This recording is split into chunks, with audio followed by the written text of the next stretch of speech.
ಓಂ ನಾರಾಯಣಂ ನಮಸ್ಕೃತ್ಯ ನರಂ ಚೈವ ನರೋತ್ತಮಂ ದೇವೀಂ ಸರಸ್ವತಿಂ ಚೈವ ತತೋ ಜಯಮುದೀರಯೇತ್.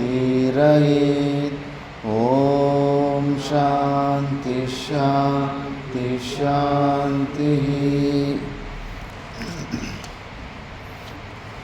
ನಾವು ಮಹಾಭಾರತದ ಆದಿಪರ್ವದ 105 ಅಧ್ಯಾಯಗಳ ತನಕ ನಾವು ವಿಚಾರ ಮಾಡಿದ್ವಿ. ಇದರಲ್ಲಿ ವ್ಯಾಸರು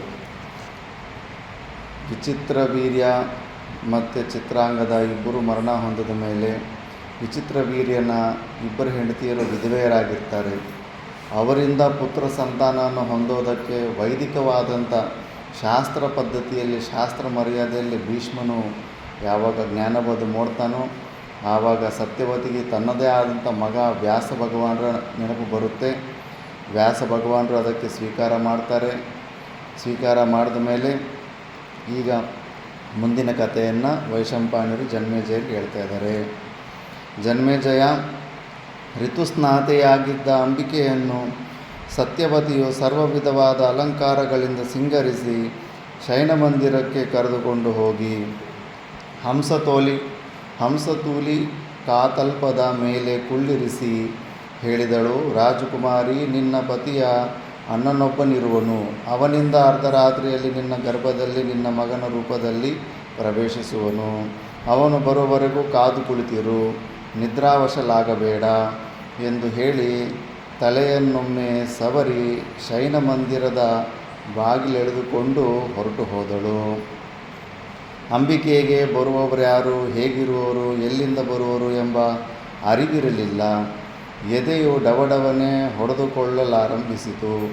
ಆದರೂ ಧೈರ್ಯವನ್ನು ತಂದುಕೊಂಡಳು. ಭೀಷ್ಮನೇ ಮೊದಲಾದ ತನ್ನ ವಂಶದ ರಾಜರನ್ನೆಲ್ಲ ಸ್ಮರಿಸುತ್ತಾ ಕುಳಿತಳು. ದೀಪವು ಪ್ರಜ್ವಲಿಸುತ್ತಿತ್ತು. ಸತ್ಯನಿಷ್ಠರಾದ ಮಹರ್ಷಿಗಳು ಶಯನ ಮಂದಿರವನ್ನು ಪ್ರವೇಶಿಸಿದರು. ಅವರ ಜಟೆ, ವಲ್ಕಲ, ಕಪ್ಪಾದ ಶರೀರ, ಕೆಂಪಾದ ಕಣ್ಣುಗಳು, ಎದೆಯನ್ನು ಮುಚ್ಚಿದ ಗಡ್ಡ, ಮೀಸೆ ಇವುಗಳನ್ನು ನೋಡಿದೊಡನೆ ರಾಜಕುಮಾರಿಯ ಭಯದಿಂದ ಕಣ್ಣುಗಳನ್ನು ಮುಚ್ಚಿಕೊಂಡಳು. ಆದರೆ ರಾಜಕುಮಾರಿಯನ್ನು ಪ್ರಿಯೋಕ್ತಿಗಳಿಂದ ಒಲಿಸಿಕೊಳ್ಳುವುದು ವ್ಯಾಸರ ಕಾರ್ಯವಾಗಿರಲಿಲ್ಲ. ಅದು ಕೇವಲ ಧರ್ಮಕ್ಕೆ ಸಂಬಂಧಿಸಿದ ಸಮಾಗಮ. ಕಾಮಕೇಳಿಗೆ ಅಥವಾ ಕಾಮತೃಪ್ತಿಗೆ ಅದು ಸ್ಥಾನವಾಗಿರಲಿಲ್ಲ. ವ್ಯಾಸರು ಅಂಬಿಕೆಯನ್ನು ಕಣ್ಣು ಬಿಡುವಂತೆ ಕೂಡ ಹೇಳಲಿಲ್ಲ.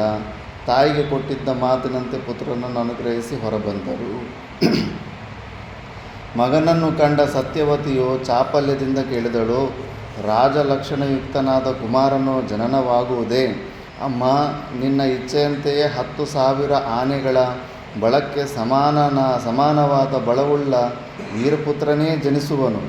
ಅವನು ಸಕಲ ವಿದ್ಯಾಪಾರಂಗತನಾಗುವುದು ಮಾತ್ರವಲ್ಲದೆ ರಾಜರ್ಷಿ ಎಂದು ಪ್ರಸಿದ್ಧನಾಗುವನು. ಮಹಾಪರಾಕ್ರಮಿಯೂ ಹೆಚ್ಚಾದ ಮೇಧಾಶಕ್ತಿಯುಳ್ಳವನೂ ಆಗುವನು. ಅವನಿಗೆ 100 ಮಂದಿ ಮಕ್ಕಳು ಹುಟ್ಟುವರು. ನಿನ್ನ ವಂಶವು ಬೆಳೆಯುವುದು. ಆದರೆ ತಾಯಿಯು ಮಾಡಿದ ಅಪರಾಧಕ್ಕಾಗಿ ಮಗುವು ಕುರುಡಾಗಿ ಹುಟ್ಟುವುದು. ಸತ್ಯವತಿಗೆ ಬಹಳ ಸಂಕಟವಾಯಿತು. ಈ ಕುರುಡ ಮಗುವು ರಾಜನಾಗಲು ಸಾಧ್ಯವಾದೀತೆ? ತಾಪಸೋತ್ತಮ ಎಂದು ಬಹುದುಃಖದಿಂದ ಗಡುಸಾದ ಧ್ವನಿಯಲ್ಲಿ ಕೇಳಿದಳು. ಕಣ್ಣು ಮುಚ್ಕೊಂಡ್ಬಿಟ್ಟಿರ್ತಾಳೆ, ಆದ್ದರಿಂದ ಆತ ಕುರುಡು ಹುಟ್ಟಿರ್ತಾನೆ. 10,000 ಆನೆಯ ಬಲ ಬಂದಿರುತ್ತೆ ಧೃತರಾಷ್ಟ್ರನಿಗೆ. ಒಂದು ಸತಿ ಲಾಸ್ಟಲ್ಲಿ ಕೃಷ್ಣ ಪರಮಾತ್ಮನ ಕೇಳ್ತಾನೆ, ಕೃಷ್ಣ ಪರಮಾತ್ಮ, ನನಗೆ ಈ ಕುರುಡುತನ ಈಗೇಕ ಬಂತಪ್ಪ ಅಂತ. ನೀನು ಒಂದು 30 ಜನ್ಮಗಳ ಮುಂದೆ ಒಂದು ಪಕ್ಷಿಯ ಕಣ್ಣು ಚುಚ್ಚಿದ್ದಪ್ಪ ನೀನು, 1-2 ಕಣ್ಣುಗಳು ಅಂತ. ಅದರ ಫಲವಾಗಿ ಈ ಥರ ಬಂದಿದೆ ಅಂತ. ಒಂದು ಪಕ್ಷಿ ಕಣ್ಣು ಚುಚ್ಚಿದ್ದಕ್ಕೆ ಕುರುಡುತನ ಬಂದಿದೆ ಅಂದರೆ ಇನ್ನು ಕಟ್ ಮಾಡಿಕೊಂಡು ತಿನ್ನೋರಿಗೆ ಯೋಚನೆ ಮಾಡಬೇಕು. ಆಪತ್ತು ಕಾಲದಲ್ಲಿ ಬಿಟ್ಟರೆ ಯಾವತ್ತೂ ಇನ್ನೊಂದು ಜೀವ ಹಿಂಸೆ ಮಾಡಬೋದು ಅಂತ ಎಲ್ಲೂ ಪರ್ಮಿಷನ್ನೇ ಇರೋದಿಲ್ಲ. ಮತ್ತು ಸರಿ, ಮತ್ತು 30 ಜನ್ಮ ಹಿಂದ್ಗಡೆ ತಪ್ಪು ಮಾಡಿದರೆ ಆ ಜನ್ಮದ ನೆಕ್ಸ್ಟ್ ಜನ್ಮದಲ್ಲೇ ಬರಬೇಕಾಗಿತ್ತಲ್ಲ. ಈಗ ಯಾಕೆ ಬಂತು? ಈಗ ನೋಡಿದ್ರೆ 10,000 ಆನೆ ಬಲೆ. ಭೀಮನನ್ನು ಕೂಡ ಚಟ್ನಿ ಮಾಡ್ಬೋದು ಹಿಂಗೆ ಕೈ ಇಟ್ಕೊಂಡೆ. ಉಕ್ಕಿನ ಭೀಮ ವಿಗ್ರಹನ ಇಟ್ಕೊಂಡ್ರೆ ಪುಡಿ ಪುಡಿ ಆಗಿಬಿಡುತ್ತೆ. ಉಕ್ಕನ್ನು ಕೈಯಲ್ಲಿ ಯಾರಾದರೂ ಪುಡಿ ಪುಡಿ ಮಾಡೋಕ್ಕಾಗುತ್ತಾ? ಅಷ್ಟು ಬಲ ಇರುತ್ತೆ. ಆದರೆ ಕುರುಡುತನದಿಂದ ರಾಜ ಆಗೋದಕ್ಕೆ ಅರ್ಹತೆಯನ್ನು ಹೊಂದೋದಿಲ್ಲ. ಹಂಗೆ ಕರ್ಮಗಳು ಎಲ್ಲ ಕಾಂಬಿನೇಷನ್ನು ಬರೋದಿಲ್ಲ. ಪ್ರತಿ ಜನ್ಮದಲ್ಲಿ ನಿಮಗೆ ಗುರುಗಳು, ಆಶ್ರಮ, ವೇದಾಂತ ವಿಚಾರ ಎಲ್ಲವೂ ಸಿಗೋದಿಲ್ಲ. ಅದು ಒಂದಿದ್ದರೆ ಒಂದಿರೋದಿಲ್ಲ. ಅದಕ್ಕೆ ಅತ್ರ ಏವ ಇದ್ದಾಗಲೇ ಇದನ್ನು ನಾವು ತಿಳ್ಕೊಂಬಿಡ್ಬೇಕು. ಮತ್ತೆ ಮಿಸ್ ಆಯ್ತಂದ್ರೆಗನ ಮತ್ತೆ ಕಲ್ಪಗಳು ದಾಟೋಗ್ಬಿಡುತ್ತೆ. ಮತ್ತೆ ಇಂಥ ಕಾಂಬಿನೇಷನ್ ಸಿಗಬೇಕಂದ್ರೆ ಮೋಕ್ಷ ಸಾಧನೆ, ಮೋಕ್ಷನ ಒಂದು ಮಾರ್ಗ ಸಿಗೋದು ಕೂಡ ಕಷ್ಟ ಆಗಿಬಿಡುತ್ತೆ. ಒಂದಿದ್ರೆ ದುಡ್ಡಿದ್ದರೆ ಸುಖ ಇರಲ್ಲ, ಸುಖ ಇದ್ದರೆ ಅಂಗವಿಕಲಾಂಗರಾಗಿ ಹುಡ್ತಾ ಇರ್ತಾರೆ. ಎಷ್ಟೋ ಶ್ರೀಮಂತರ ಮನೆಯಲ್ಲಿ ನಾನು ನೋಡಿದ್ದೀನಿ, ಹೆಚ್ಚು ಬಿಸ್ನೆಸ್ ಮಾಡೋರು ಅವ್ರ ಮಕ್ಕಳೆಲ್ಲ ಅಂಗವಿಕಲಾಂಗರಾಗಿ ವಿಚಿತ್ರವಾಗೆಲ್ಲ ಹುಡ್ತಾ ಇರ್ತಾರೆ. ಆದ್ದರಿಂದ ಹೇಳೋದಕ್ಕಾಗೋದು. ಮತ್ತು ಸಂಪತ್ತೆಲ್ಲ ಇರುತ್ತೆ, ಏನು ಮಾಡ್ಕೋಬೇಕು? ಎಲ್ಲ ಸಂಪತ್ತಿದ್ರೆ ಏನು ಮಾಡ್ಕೋಬೇಕು? ಎಲ್ಲ ಅಂಗವಿಕಲಾಂಗರಾಗಿ ಹುಡ್ತಾ ಇರ್ತಾರೆ. ಆದ್ದರಿಂದ ಕರ್ಮದ ಗತಿಗಳು ತುಂಬ ಗಹನವಾಗಿರುತ್ತೆ. ಈಗ ನೋಡೋ ಆ ಕರ್ಮಗಳು ಈಗ ಈ ಥರ ಕಣ್ಣು ಮುಚ್ಕೊಂಡಿದ್ದಕ್ಕೆ ಧೃತರಾಷ್ಟ್ರನು 10,000 ಆನೆ ಬಲ ಇದೆ, ಬಟ್ ಕುರುಡ. ತಪೋಧನನೇ ಸತ್ಯವತಿ ಅದಕ್ಕೆ ವ್ಯಾಸರನ್ನ ಮತ್ತೆ ದುಃಖದಿಂದ ಕೇಳ್ತಾ ಇದ್ದಾಳೆ. ಕುರುಡನು ಕುರುವಂಶಕ್ಕೆ ಯೋಗ್ಯನಾದ ರಾಜನಾಗುವುದಿಲ್ಲ. ಅವನು ಪ್ರಜೆಗಳನ್ನು, ಬಂಧು ಬಾಂಧವರನ್ನು ರಕ್ಷಿಸಲು ಹೇಗೆ ತಾನೇ ಸಾಧ್ಯವಾದೀತು? ಕುಮಾರ, ಇದು ಸರ್ವತಾ ಸಾಧ್ಯವಾಗಲಾರದು. ಆದ್ದರಿಂದ ನೀನು ಜ್ಞಾತಿಕುಲ ರಕ್ಷಕನಾದ ಪಿತೃವಂಶದ ವರ್ತಕನಾದ ಕುರುವಂಶದ ಸಿಂಹಾಸನಕ್ಕೆ ಯೋಗ್ಯನಾದ ಮತ್ತೊಬ್ಬ ಪುತ್ರನನ್ನು ಅನುಗ್ರಹಿಸುವುದು ಯುಕ್ತವಾಗಿದೆ. ನನ್ನ ಮಾತನ್ನು ನಿರಾಕರಿಸಬೇಡ.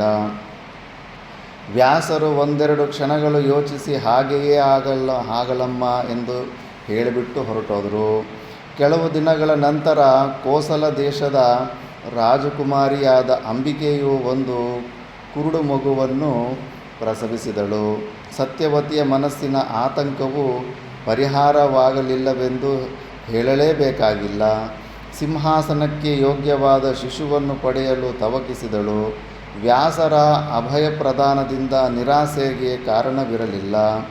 ವಿಚಿತ್ರವೀರ್ಯನ ಕಿರಿಯ ಹೆಂಡತಿಯಾದ ಅಂಬಾಲಿಕೆಯ ಬಳಿಗೆ ಹೋಗಿ ಅವಳನ್ನು ಚತುರೋಕ್ತಿಗಳಿಂದ, ಧಾರ್ಮಿಕವಾದ ಮಾತುಗಳಿಂದ ವ್ಯಾಸರೊಡನೆ ಸಮಾಗಮಕ್ಕೆ ಒಪ್ಪಿಸಿದಳು. ತಾಯಿಗಿತ್ತಿದ ಮಾತಿನ ಪ್ರಕಾರ ವ್ಯಾಸರು ಆಗಮಿಸಿದರು. ಶಯನ ಮಂದಿರದಲ್ಲಿ ಅಂಬಾಲಿಕೆಯ ವ್ಯಾಸರನ್ನು ನೋಡುತ್ತಲೇ ಭಯದಿಂದ ಕಂಪಿಸಿದಳು. ಯಾಕಂದರೆ ತುಂಬ ತಪಸ್ಸು ಮಾಡಿರ್ತಾರೆ, ತುಂಬ ಬ್ಲ್ಯಾಕ್ ಆಗಿರ್ತಾರೆ ವ್ಯಾಸ ಭಗವಾನರು. ತಪಸ್ಸು ಮಾಡಿದಾಗೆಲ್ಲ ಬರೀ ಮೂಲೆ ಇರುತ್ತೆ, ಗಡ್ಡ, ತಲೆ ಬಾಚ್ಕೊಳ್ಳೋದಿಲ್ಲ, ಬಾಚಣಿಗೆ ಇರೋದಿಲ್ಲ, ಕನ್ನಡಿ ಇರೋದಿಲ್ಲ. ನಿಜವಾದ ತಪಸ್ವಿಗಳ ಹತ್ರ ಬಾಚೋದಿಲ್ಲ ಅಂದರೆ ಜಡೆಗಳೆಲ್ಲ ಜಟ ಆಗಿಬಿಟ್ಟಿರುತ್ತೆ. ನೋಡಿದ್ರೇ ಎಂಥವ್ರು ಆಗಲಿ ಹೆದರ್ಕೊಂಡ್ಬಿಡ್ತಾರೆ. ಸಣ್ಣ ಮಕ್ಕಳಾದ್ರೂ ಬೇಗ ಹೆದರ್ಕೊಂಡ್ಬಿಡ್ತಾರೆ. ಮತ್ತು ವಿಧಿ ಹಂಗಿತ್ತು, ಮೈಗೆ 12 ಗಂಟೆ ರಾತ್ರಿಯಲ್ಲಿ ಮೈಯೆಲ್ಲ ತುಪ್ಪ ಹಚ್ಚಿಕೊಂಡು ಬರಬೇಕು ಅಂತ. ಅರ್ಧ ರಾತ್ರಿಯಲ್ಲಿ ಅಂಥ ಭಯಂಕರವಾದ ದೃಶ್ಯ ನೋಡಿದ್ರೆ ಯಾರಿಗೇ ಆಗಲಿ ಹೆದರಿಕೆ ಆಗ್ತಾ ಇರುತ್ತೆ. ಆದ್ದರಿಂದ ಹೆದರ್ಕೊಂಡ್ಬಿಡ್ತಾಳೆ. ಶರೀರವು ಬೆವರು ಬೀಳು ಪೇರಿತು. ಆದರೆ ಅಂಬಿಕೆಯಂತೆ ಅಂಬಾಲಿಕೆಯು ಕಣ್ಣುಗಳನ್ನು ಮುಚ್ಚಿಕೊಳ್ಳಲಿಲ್ಲ. ಭಯದಿಂದ ಕೂಡಿದ್ದ ರಾಜಕುಮಾರಿಯನ್ನು ಕುರಿತು ವ್ಯಾಸರು ಹೇಳಿದರು. ಶುಭಾನನೇ, ನನ್ನ ವಿರೂಪವನ್ನು ನೋಡಿ ನೀನು ಭಯದಿಂದ ಕಂಪಿಸಿದೆ. ನಿನ್ನ ಶರೀರವು ಪಾಂಡುರವಾಗಿ ವಿವರ್ಣವಾಯಿತು. ಆದುದರಿಂದ ನಿನ್ನಲ್ಲಿ ಹುಟ್ಟುವ ಶಿಶುವು ಬಿಳುಪಾಗಿರುತ್ತದೆ ಮತ್ತು ಆ ಶಿಶುವಿಗೆ ಪಾಂಡುವೆಂದೇ ಅನ್ವರ್ಥನಾಮವಾಗುತ್ತದೆ. ಅಂದರೆ ಆ ಥರ ಹೆದರ್ಕೊಂಡಿದ್ದಕ್ಕೆ ಸ್ಕಿನ್ ಕಲರ್ ಈಗ ಜಾಸ್ತಿ ನಾವು ಹೆದರಿಕೆ ಹಾಕಿದಾಗ ಬಾಡಿ ಟೆಂಪರೇಚರ್ ಹೆಚ್ಚಾಗ್ಬಿಟ್ಟು ಸ್ಕಿನ್ನೆಲ್ಲ ಕೆಂಪಗಾಗ್ಬಿಡುತ್ತೆ. ಆದ್ದರಿಂದ ಆ ಲಕ್ಷಣಗಳು ಆ ಮಗು ಕೂಡ ಬಂದುಬಿಟ್ಟಿರುತ್ತೆ. ಅದಕ್ಕೆ Panduraja full extra ordinary white colour, ಗೋಧಿ ಬಣ್ಣ ಹಿಡ್ದಿರೋ ಫುಲ್ಲು ವೈಟ್ ಕಲರ್ ಆಗಿರ್ತಾನೆ. ಎಲ್ಲ ಫಾರಿನರ್ ಥರ ಆ ಥರ ಬಣ್ಣದಲ್ಲಿರ್ತಾನೆ. ಮತ್ತು ಬಲವಂತವಾಗಿರ್ತಾನೆ. ಬಟ್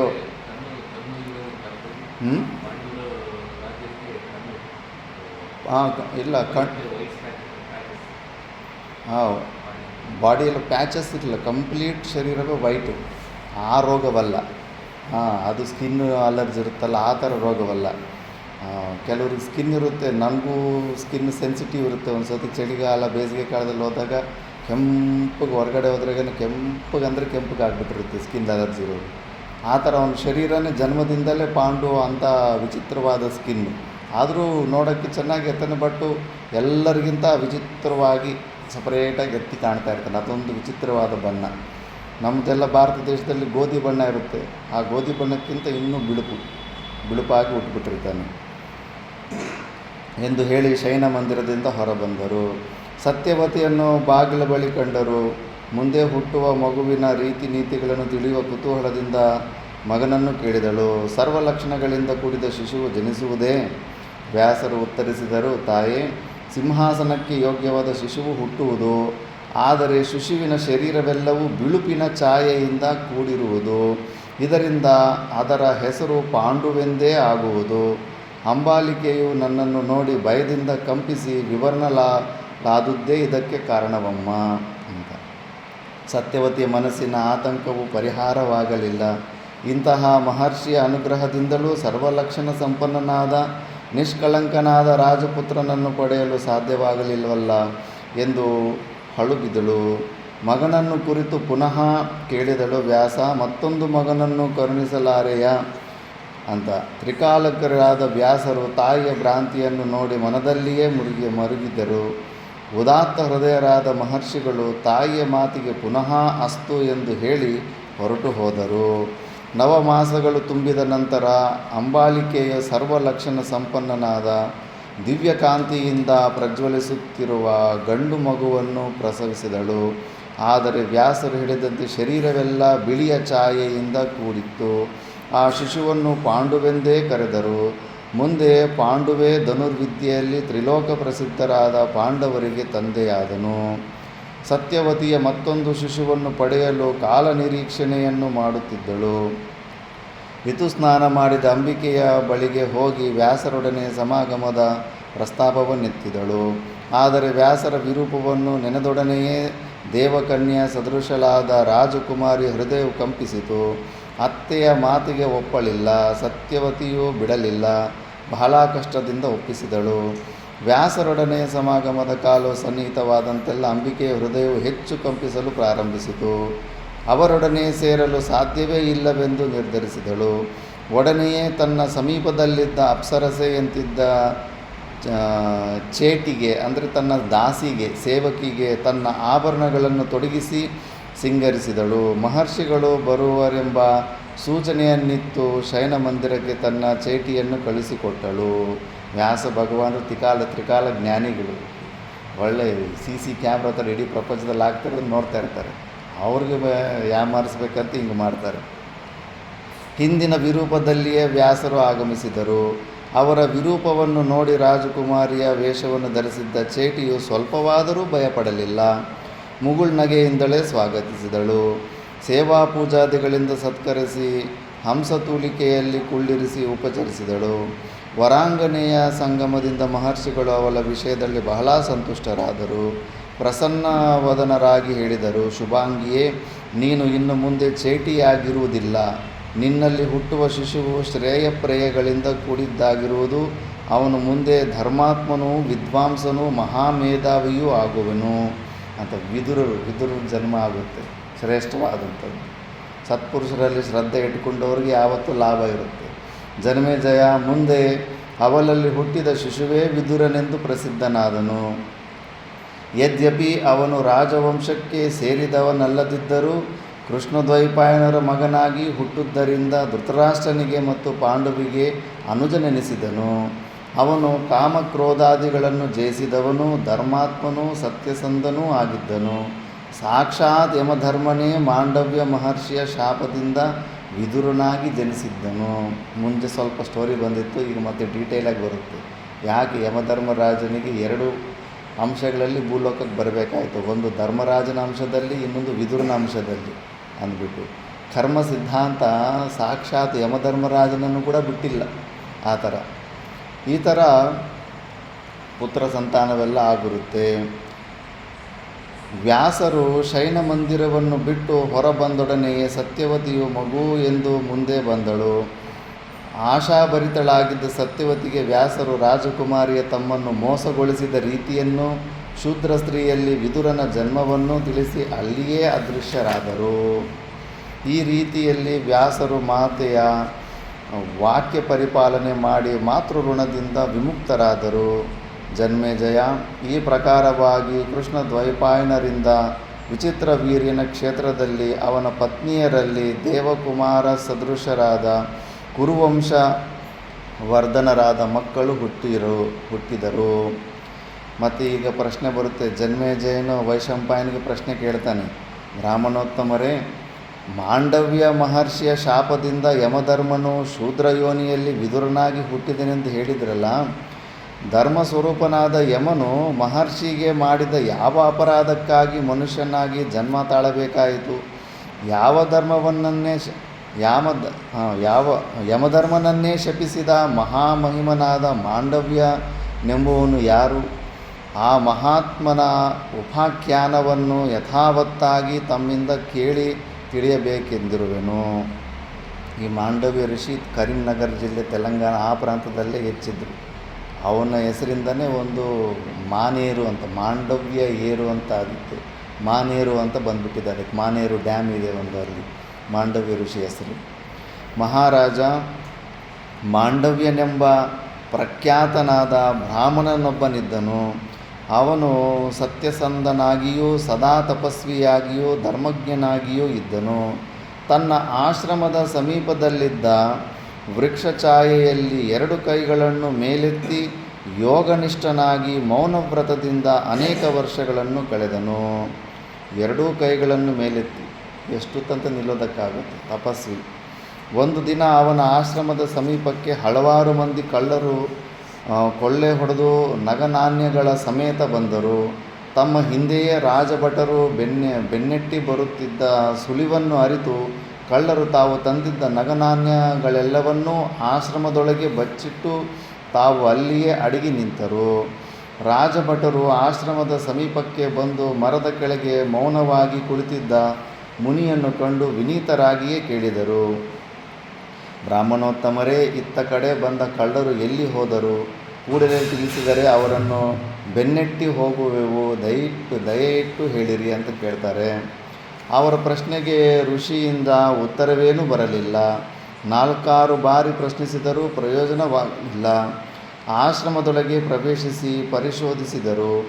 ಕಳ್ಳರು ಕೊಳ್ಳೆ ಹೊಡೆದಿದ್ದು ನಗನಾಣ್ಯಗಳೆಲ್ಲವೂ ಸಿಕ್ಕಿದವು. ಕಳ್ಳರೂ ಸಿಕ್ಕಿದರು. ಕೊಳ್ಳೆ ಹೊಡೆದ ನಗನಾಣ್ಯಗಳು ಮತ್ತು ಕಳ್ಳರು ಆಶ್ರಮದಲ್ಲಿ ಸಿಕ್ಕಿದ್ದರಿಂದ ಮಾತನಾಡದೆ ಮರದ ಕೆಳಗೆ ಕುಳಿತಿದ್ದ ಮಾಂಡವ್ಯನೇ ಕಳ್ಳರ ಗುರುವಿರಬಹುದೆಂದು ಸಂಶಯವು ರಾಜಭಟರಿಗೆ ಸ್ವಾಭಾವಿಕವಾಗಿಯೇ ಉಂಟಾಯಿತು. ಕಳ್ಳರೊಡನೆ ಮಹರ್ಷಿಯನ್ನು ರಾಜನ ಬಳಿಗೆ ಸೆಳೆದು ತಂದರು. ಅವನನ್ನು ಕಳ್ಳರ ಗುರುವೆಂದೇ ರಾಜನು ನಿರ್ಧರಿಸಿ ಕಳ್ಳರೊಡನೆ ಮಾಂಡವ್ಯನನ್ನು ಶೂಲಕ್ಕೇರಿಸುವಂತೆ ಆಜ್ಞಾಪಿಸಿದನು. ಶೂಲಕ್ಕಂದರೆ ಟೀಕಾಕಾರ ಹೇಳ್ತಿದ್ದಾರೆ, ಕೇವಲ ಕಳ್ಳತನಕ್ಕೆ ಮರಣದಂಡನೆಯೇ ಎಂಬ ಸಂಶಯ ಉಂಟಾಗಬಹುದು. ಆದರೆ ಮಾಡಿದ ತಪ್ಪಿಗೆ ಶಿಕ್ಷೆಯು ತೀಕ್ಷ್ಣವಾಗಿದ್ದರೆ ದೇಶದಲ್ಲಿ ತಪ್ಪು ಮಾಡುವುದೇ ನಿಂತು ಹೋಗುವುದೆಂಬ ಒಂದು ಅಭಿಪ್ರಾಯವೂ ಇದು. ನಮ್ಮ ಭಾರತ ದೇಶದಲ್ಲಿ ಯಾಕೆ ತಪ್ಪುಗಳು ಮಾಡಿದ್ದನ್ನೇ ತಪ್ಪು ಮಾಡ್ತಾ ಇರ್ತಾರೆ. ಬೇರೆ ದೇಶದಲ್ಲಿ ನೋಡಿ, ರೋಡುಗಳು ಅವು ಇವು ಎಲ್ಲ ನೀಟಿಗಿರ್ತವೆ. ನಮ್ಮ ಭಾರತ ದೇಶದಲ್ಲಿ ಎಲ್ಲಂದರೆ ಅಲ್ಲಿ ಕುರ್ಕುರೆ ಪ್ಯಾಕೆಟು, ಬಿಸ್ಕೆಟ್ ಪ್ಯಾಕೆಟು ತಿಂದು ಅಲ್ಲೇ ಬಿಸಾಕ್ತಾರೆ. ಕಾರಣ ಇಷ್ಟೇ, ಅಲ್ಲಿ ಒಂದು ಪೇಪರ್ ಕೆಳಗಡೆ ಬಿತ್ತಂದ್ರೆಗೇ ಮತ್ತೆ ಅದನ್ನು ಫೈನ್ ವಸೂಲಿ ಮಾಡಿ ಜೈಲಿಗೆ ಹಾಕ್ತಾರೆ. 3 ತಿಂಗಳು 6 ತಿಂಗಳು ಆ ಥರ ಜೈಲು ಶಿಕ್ಷೆ ಇರುತ್ತೆ. ಇಲ್ಲೇನು ಪನಿಷ್ಮೆಂಟೇ ಇಲ್ಲ. ಎಲ್ಲಿ ತನಕ ನೀನು ಪನಿಷ್ಮೆಂಟ್ ಕೊಡೋದಿಲ್ಲೋ, ದಂಡ ಕೊಡೋದಿಲ್ವೋ, ಅಲ್ಲಿ ತನಕ ಯಾರೂ ಸಮಾಜ ಸುಧಾರಣೆಗೆ ಬರೋದಿಲ್ಲ. ಆದ್ದರಿಂದ ಪನಿಷ್ಮೆಂಟು ತುಂಬ ಸ್ಟ್ರಾಂಗಾಗಿ ಇದ್ದಾಗ ಆ ಪನಿಷ್ಮೆಂಟ್ ಹೆದರಿಕೆಗಾದರೂ ಎಷ್ಟೋ ತಪ್ಪು ಕೆಲಸಗಳು ಮಾಡ್ದಿರ ಸೈಲೆಂಟಾಗಿರ್ತಾರೆ. ಆ ಉದ್ದೇಶದಿಂದ ಮುಂಚೆ ಹಂಗೆ ಅಷ್ಟು ಕ್ರೂರವಾಗಿತ್ತು. ಕಳ್ಳತನ ಮಾಡಿದರೆ ಮರಣದಂಡನೆ ಕೊಡ್ತಾಯಿದ್ದಾರೆ ನೋಡಿ.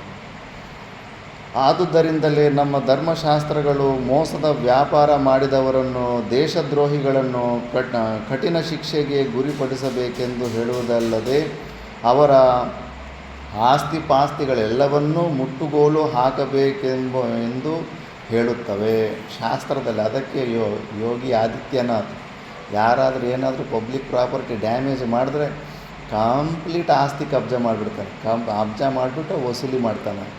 ಅದಕ್ಕೆ ಈಗ ಹೆದರ್ತಾರೆ, ಏನಾದರೂ ಮಾಡಬೇಕಂದ್ರೆ ಬಿಡೋದಿಲ್ಲ. ಮನೆ ಕಿತ್ತಾಗ್ಬಿಟ್ಟು ಅವರ ರೋಡ್ ಮೇಲೆ ತಂದು ಫುಟ್ಪಾಟಲ್ಲಿ ತಂದು ಏನೇ ಆಸ್ತಿ ಇರಲಿ, ಆಸ್ತಿ ಇಲ್ಲ ಅಂದರೆ ಹೇಳಿದ್ದಾನೆ, ಕಿಡ್ನಿಗಳು ಕಣ್ಣುಗಳಾದರೂ ಮಾರ್ಕೊತೀನಿ ನಾನು ಅಂದ್ಬಿಟ್ಟು.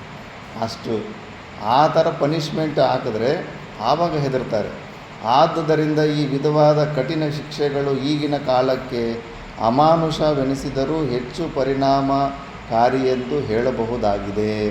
ಆದ್ದರಿಂದ ಮಾಂಡವ್ಯನ ಆ ಥರ ಕಳ್ಳತನಕ್ಕೆ ಮರಣದಂಡನೆ ಬಂದಿತ್ತಲ್ಲಿ. ಮತ್ತು ರಾಜಭಟರು ರಾಜಾಜ್ಞೆಯನ್ನು ನಿರ್ವಹಿಸಿದರು.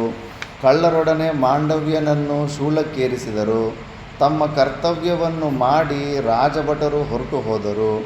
ಆದರೆ ಯೋಗನಿಷ್ಠನಾದ ಮಹರ್ಷಿಯು ಬಹಳ ಕಾಲದವರೆಗೂ ಆಹಾರವಿಲ್ಲದಿದ್ದರೂ ಶೂಲಾರೂಢನಾಗಿಯೇ ಜೀವಂತನಾಗಿ ಉಳಿದಿದ್ದನು. ಯೋಗ ಬಲದಿಂದ ಪ್ರಾಣಗಳನ್ನು ಉಳಿಸಿ, ಶೂಲ ಅಂದರೆ ಕೆಳಗಡೆ ಶೂಲ ಇಟ್ಬಿಟ್ಟು ಮೇಲ್ಗಡೆ ಹಿಂದಕ್ಕೆ ಕೂಡಿಸ್ತಾರೆ ಅದ್ರ ಮೇಲೆ, ಅಂಥ ಇಂಥ ನರಕ ಅಲ್ಲ, ಭಯಂಕರವಾದದ್ದು. ಯೋಗ ಬಲದಿಂದ ಪ್ರಾಣಗಳನ್ನು ಉಳಿಸಿಕೊಂಡಿದ್ದುದು ಮಾತ್ರವಲ್ಲದೆ ಆಶ್ರಮವಾಸಿಗಳಾಗಿದ್ದ ಮಹರ್ಷಿಗಳನ್ನು ತಾನಿದ್ದ ಸ್ಥಳಕ್ಕೆ ಸ್ಮರಣ ಮಾತ್ರದಿಂದಲೇ ಆಮಂತ್ರಿಸಿದನು. ಆತನ ತೀವ್ರ ತಪಸ್ಸಿನ ಸಂತಾಪಕ್ಕೆ ಗುರಿಯಾದ ಮಹರ್ಷಿಗಳೆಲ್ಲರೂ ರಾತ್ರಿ ವೇಳೆಯಲ್ಲಿ ಪಕ್ಷಿಗಳ ಸ್ವರೂಪವನ್ನು ಧರಿಸಿ ಬಂದು ಶೂಲಾಧಿರೂಢನಾಗಿದ್ದ ಯೋಗನಿಷ್ಠನಾದ ಮಾಂಡವ್ಯನ ಸ್ಥಿತಿಯನ್ನು ನೋಡಿ ಮರುಗಿದರು. ಪಕ್ಷಿಯ ರೂಪಗಳಲ್ಲಿದ್ದ ಮಹರ್ಷಿಗಳು ತಮ್ಮ ತಮ್ಮ ಕುಲಗೋತ್ರಗಳನ್ನು ತಿಳಿಸಿದವರಾಗಿ ಮಾಂಡವ್ಯನನ್ನು ಕುರಿತು ಹೇಳಿದರು. ಬ್ರಾಹ್ಮಣೋತ್ತಮನೇ, ನಿನ್ನೀ ದುರವಸ್ಥೆಗೆ ಕಾರಣವಾದರೂ ಏನು? ಯಾವ ಮಹಾಪಾಪದ ಕಾರಣಕ್ಕಾಗಿ ನೀನು ಈ ಶೂಲದ ಯಾತನೆಯನ್ನು ಅನುಭವಿಸುತ್ತಿರುವೆ ಅಂತ ಕೇಳ್ತಾರೆ. ಇವಾಗ ಅದ ನಂತರ ವೈಶಂಪಾಯನರು ಹೇಳ್ತಾರೆ, ಬಳಿಕ ಮಾಂಡವ್ಯ ಮಹರ್ಷಿಯು ತಪೋಧನರನ್ನು ಕುರಿತು, ಮುನಿಸತ್ತಮರೇ, ಇದಕ್ಕೆ ನಾನು ಯಾರನ್ನು ತಾನೇ ನಿಂದಿಸಲಿ? ನನಗೆ ಯಾರೂ ಅಪರಾಧ ಮಾಡಿರುವುದಿಲ್ಲ ಎಂದು ಹೇಳ್ತಾನೆ. ಮತ್ತು ಅನುದಿನವೂ ನಗರ ಪರ್ಯಟನ ಮಾಡುತ್ತಿದ್ದ ರಾಜಭಟರು ಶೂಲಕ್ಕೇರಿಸಿದ ಮಾಂಡವ್ಯನನ್ನು ನೋಡಿದರು. ಆತನು ಯೋಗಾರೂಢನಾಗಿ ಸಜೀವನಾಗಿಯೇ ಇದ್ದುದನ್ನು ಕಂಡು ರಾಜಭಟರಿಗೆ ಅಚ್ಚರಿಯಾಯಿತು. ಆ ವಿಷಯವನ್ನು ರಾಜನಿಗೂ ನಿವೇದಿಸಿದರು. ರಾಜನೂ ಸಹ ಕೂಡಲೇ ಮಂತ್ರಿ ಪುರೋಹಿತರನ್ನು ಕರೆಯಿಸಿ ಮುಂದಿನ ಕರ್ತವ್ಯವೇನೆಂಬುದನ್ನು ವಿಮರ್ಶೆ ಮಾಡಿ ಮಿತಿ ಪರಿವಾರದೊಡನೆ ಮಹರ್ಷಿಯ ಬಳಿಗೆ ತೆರಳಿದನು. ಬದ್ಧಾಂಜಲಿಯಾಗಿ ನಿಂತು ಮಾಂಡವ್ಯನನ್ನು ನಾನಾ ವಿಧವಾದ ಪ್ರಯುಕ್ತಿಗಳಿಂದ ಸ್ತುತಿಸಿ ತಿಳಿಯದೇ ಮಾಡಿದ ಅಪರಾಧವನ್ನು ಮನ್ನಿಸಬೇಕೆಂದು ತನ್ನ ಮೇಲೆ ಕೋಪ ಮಾಡಕೂಡದೆಂದು ಅಂಗಲಾಚಿ ಬೇಡಿದನು. ನನಗೆ ಬೇರೆಯವರು ಅಪರಾಧಿಗಳಲ್ಲ ಎಂದು ಭಾವಿಸಿದ್ದ ಮಹರ್ಷಿಯು ರಾಜನ ವಿಷಯದಲ್ಲಿ ಒಡನೆಯೇ ಪ್ರಸನ್ನ ಭಾವವನ್ನು ತಾಳಿದನು. ಇದು ಸಾಧುಗಳ ಲಕ್ಷಣ. ನಮಗೆ ಯಾವಾಗಲೂ ಕೋಪ ಯಾಕೆ ಬರುತ್ತಂದ್ರೆ, ನಾನೇನು ತಪ್ಪು ಮಾಡಿದ್ರೆ ನನಗೆ ಅವನು ಮನಸ ವಾಚ ಕರ್ಮದಿಂದ ನನಗೆ ಅಟ್ಯಾಕ್ ಮಾಡ್ದ ಅಂತ. ಈಗ ನೋಡಿ, ಶೂಲಕ್ಕೆ ಏರಿಸಿದ್ರು, ಎಷ್ಟು ಶಾಂತವಾಗಿರ್ತಾನೆ. ಯಾಕೆ ಶಾಂತಿಯಿಂದ ಇರ್ತಾನೆ? ಜ್ಞಾನ. ಕಾರಣ ಇಲ್ಲದಿರೋ ಕಾರ್ಯ ಆಗೋದಿಲ್ಲ ಅನ್ನೋದು ಸಾಧಕರಿಗೆ ಪಕ್ಕ ನಿಶ್ಚಯ ಆಗಿರುತ್ತೆ. ಸುಮ್ಮನೆ ಯಾರೂ ನಮಗೆ ಹಿಂಸೆ ಕೊಡೋದಿಲ್ಲ. ನಾವು ಅವ್ರಿಗೆ ಏನೋ ಮಾಡಿರ್ತೀವಿ. ಈ ಜನ್ಮ ಲೆಕ್ಕಾಚಾರಗಳು ಹಾಕ್ಕೊಂಡ್ರೆ ಹೆಂಗೆ? ಪೂರ್ವ ಜನ್ಮದಿಂದ ಏನೇನು ಎಷ್ಟು ಜನನ ಹೆಂಗೆ ಹಿಂಸೆ ಮಾಡಿದ್ವೋ, ಎಂಥ ಚುಚ್ಚೋ ಮಾತುಗಳಾಡಿದ್ವೋ, ಅವೆಲ್ಲ ಎಲ್ಲೋಗ್ತವೆ ಕರ್ಮ ಸಿದ್ಧಾಂತ. ಮತ್ತು ಅವ್ರು ವಾಪಸ್ ಕೊಡ್ತಾರೆ. ಆದ್ದರಿಂದ ಯಾವುದೇ ನಮಗನ್ಸುತ್ತೆ ಈಗಿನ ಲೆಕ್ಕಾಚಾರಗಳೇ ನೋಡೋಕ್ಕೆ ಹೋಗಬಾರ್ದು. ಅಯ್ಯೋ, ನಾನು ಏನೂ ಮಾಡಲಿಲ್ಲ ಅಂದರೂ ಅವನು ಯಾಕೆ ಈ ಥರ ಮಾಡ್ತಾಯಿದ್ದಾನೆ, ಅವ್ರು ಯಾಕೆ ನನ್ನ ಮೇಲೆ ಹಿಂಗೆ ಅಟ್ಯಾಕ್ ಮಾಡ್ತಾರೆ ಅಂತ ಪೂರ್ವ ಜನ್ಮದ್ದು ಲೆಕ್ಕ ಹಾಕ್ಕೊಂಡ್ರೆ ಆವಾಗ ಶಾಂತಿ ಸಿಗುತ್ತೆ. ಮತ್ತು ನಾವು ಇನ್ನೊಂದು ರಿವೆಂಜು ಮಾಡೋಕ್ಕೋಗಿ ಇನ್ನೊಂದು ಹೊಸ ಕರ್ಮ ಮಾಡಿ ಪಾಪವನ್ನು ಹೊಂದೋದಿಲ್ಲ. ಅದು ಅಲ್ಲಿಗೆ ಅದು ಕ್ಲೋಸ್ ಆಗಿಬಿಡುತ್ತೆ ಚಾಪ್ಟರ್. ಮತ್ತು ಅವನೇನೋ ಒಂದು ಮಾತು ಅಂದ್ಬಿಟ್ಟು ನಾವು ಇನ್ನೊಂದು ರಿಯಾಕ್ಷನ್ ಆಗಿ ಹೋಗ್ಬಿಟ್ಟು ಮತ್ತೆ ಇನ್ನೊಂದು ಮಾತಂದ್ರೆ ಹೊಸ ಕರ್ಮ ಮಾಡಿ ಮತ್ತೆ ಸಿಕ್ಕಾಕ್ಕೊಂತೀವಿ. ಮತ್ತು ಕಾಗೆ ಗೂಬೆಗಳಾಗಿ ಜನ್ಮಗಳು ಬಂದ್ಬಿಡುತ್ತೆ. ಒದ್ದಾಡ್ತಾ ಸಾಯಿರಿ ನೀವು, ಯಾರೂ ಕಾಂಪ್ರಮೈಸ್ ಆಗೋಕ್ಕೆ ಇಷ್ಟ ಇಲ್ಲ, ಹೋಗಿ ಕಾಗೆ ಗೂಬೆ ಯೋನಿಗಳಿಗೆ ಹೋಗಿ ಒದ್ದಾಡ್ತಾ ಇರಿ ಲೈಫ್ ಲಾಂಗ್ ಅಂದ್ಬಿಟ್ಟು ಅಂಥ ಯೋನಿಗೆ ಕಳಿಸ್ಬಿಡ್ತಾರೆ. ಆದ್ದರಿಂದ ಎಷ್ಟು ಶಾಂತವಾಗಿರ್ತಾರೆ ನೋಡಿ. ಅಂಥ ಶೂಲಕ್ಕೇರಿಸೋದಂದರೆ ಏನು? ಕೆಳಗಡೆ ಗುದದ್ವಾರದಿಂದ ಒಂದೊಂದು ಸತಿ ಬಾಯಿ ಒಳಗಡೆ ಬರುತ್ತೆ ಶೂಲ, ಅದು ಕೆಳಗಡೆಯಿಂದ ಕೊಂಬಿ. ಅಂಥದ್ರಲ್ಲಿ ಏರಿಸಿದ್ರೂ ಕೂಡ ಶಾಂತವಾಗಿದ್ದಾನೆ. ಮತ್ತು ಶೂಲಕ್ಕೇರಿಸಿದ್ದ ಮಹರ್ಷಿಯ ದೇಹಕ್ಕೆ ಕುಂದುಂಟಾಗದ ರೀತಿಯಲ್ಲಿ ಶೂಲದಿಂದ ಬಿಡಿಸಬೇಕೆನ್ನುವ ರಾಜನ ಪ್ರಯತ್ನಗಳೆಲ್ಲವೂ ವಿಫಲವಾದವು. ಶೂಲದಿಂದ ಮಹರ್ಷಿಯನ್ನು ಬೇರ್ಪಡಿಸಲು ಸಾಧ್ಯವಾಗಲಿಲ್ಲ. ಮಹರ್ಷಿಯ ಬಿಡುಗಡೆಗೆ ಉಳಿದಿದ್ದ ಒಂದೇ ಮಾರ್ಗವೆಂದರೆ ಶೂಲದ ವಿಚ್ಛೇದ. ಮಹರ್ಷಿಯ ಶರೀರದೊಳಗೆ ಹೊಕ್ಕಿದ್ದಷ್ಟು ಶೂಲ ಭಾಗವನ್ನು ಬಿಟ್ಟು ಬುಡವನ್ನೇ ಕತ್ತರಿಸಲಾಯಿತು. ಅದು ಸಿಮೆಂಟಲ್ಲಿ ಸೆಟ್ ಆದಂಗೆ ಒಳಗಡೆ ಸೆಟ್ ಆಗಿಬಿಟ್ಟಿದೆ. ಮಹಾ ತೇಜಸ್ವಿಗಳು ಜಠರಾಗ್ನಿ ಮತ್ತು ಅದು ಹೆಂಗೆ ಸೆಟ್ ಆಗುತ್ತೆ ಏನೋ, ಅದಕ್ಕೆ ಕೆಳಗಡೆಯಿಂದ ಕಟ್ ಮಾಡಬೇಕಾದ ಪರಿಸ್ಥಿತಿ ಬರುತ್ತೆ. ಎಳೆಯೋದಕ್ಕೆ ಒಳಗಡೆಯಿಂದ ತೆಗೆಯೋದಕ್ಕೆ ಆಗ್ತಾ ಇಲ್ಲ ಅದು. ಶೂಲವು ತನ್ನ ದೇಹದಲ್ಲಿ ನೆಟ್ಟಿತ್ತಾದರೂ ಮಹರ್ಷಿಯು ಯಾತನೆ ಇಲ್ಲದವನಂತೆಯೇ ಸ್ವೇಚ್ಛೆಯಿಂದ ತಿರುಗಾಡುತ್ತಿದ್ದನು.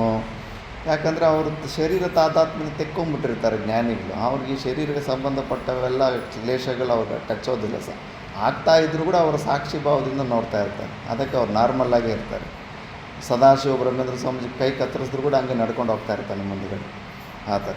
ಅನಂತರವೂ ಮಹತ್ತರವಾದ ತಪಸ್ಸು ಮಾಡಿ ಇತರರಿಂದ ಜಯಿಸಲು ಅಸಾಧ್ಯವಾದ ಉತ್ತಮ ಲೋಕಗಳನ್ನು ಜಯಿಸಿದನು.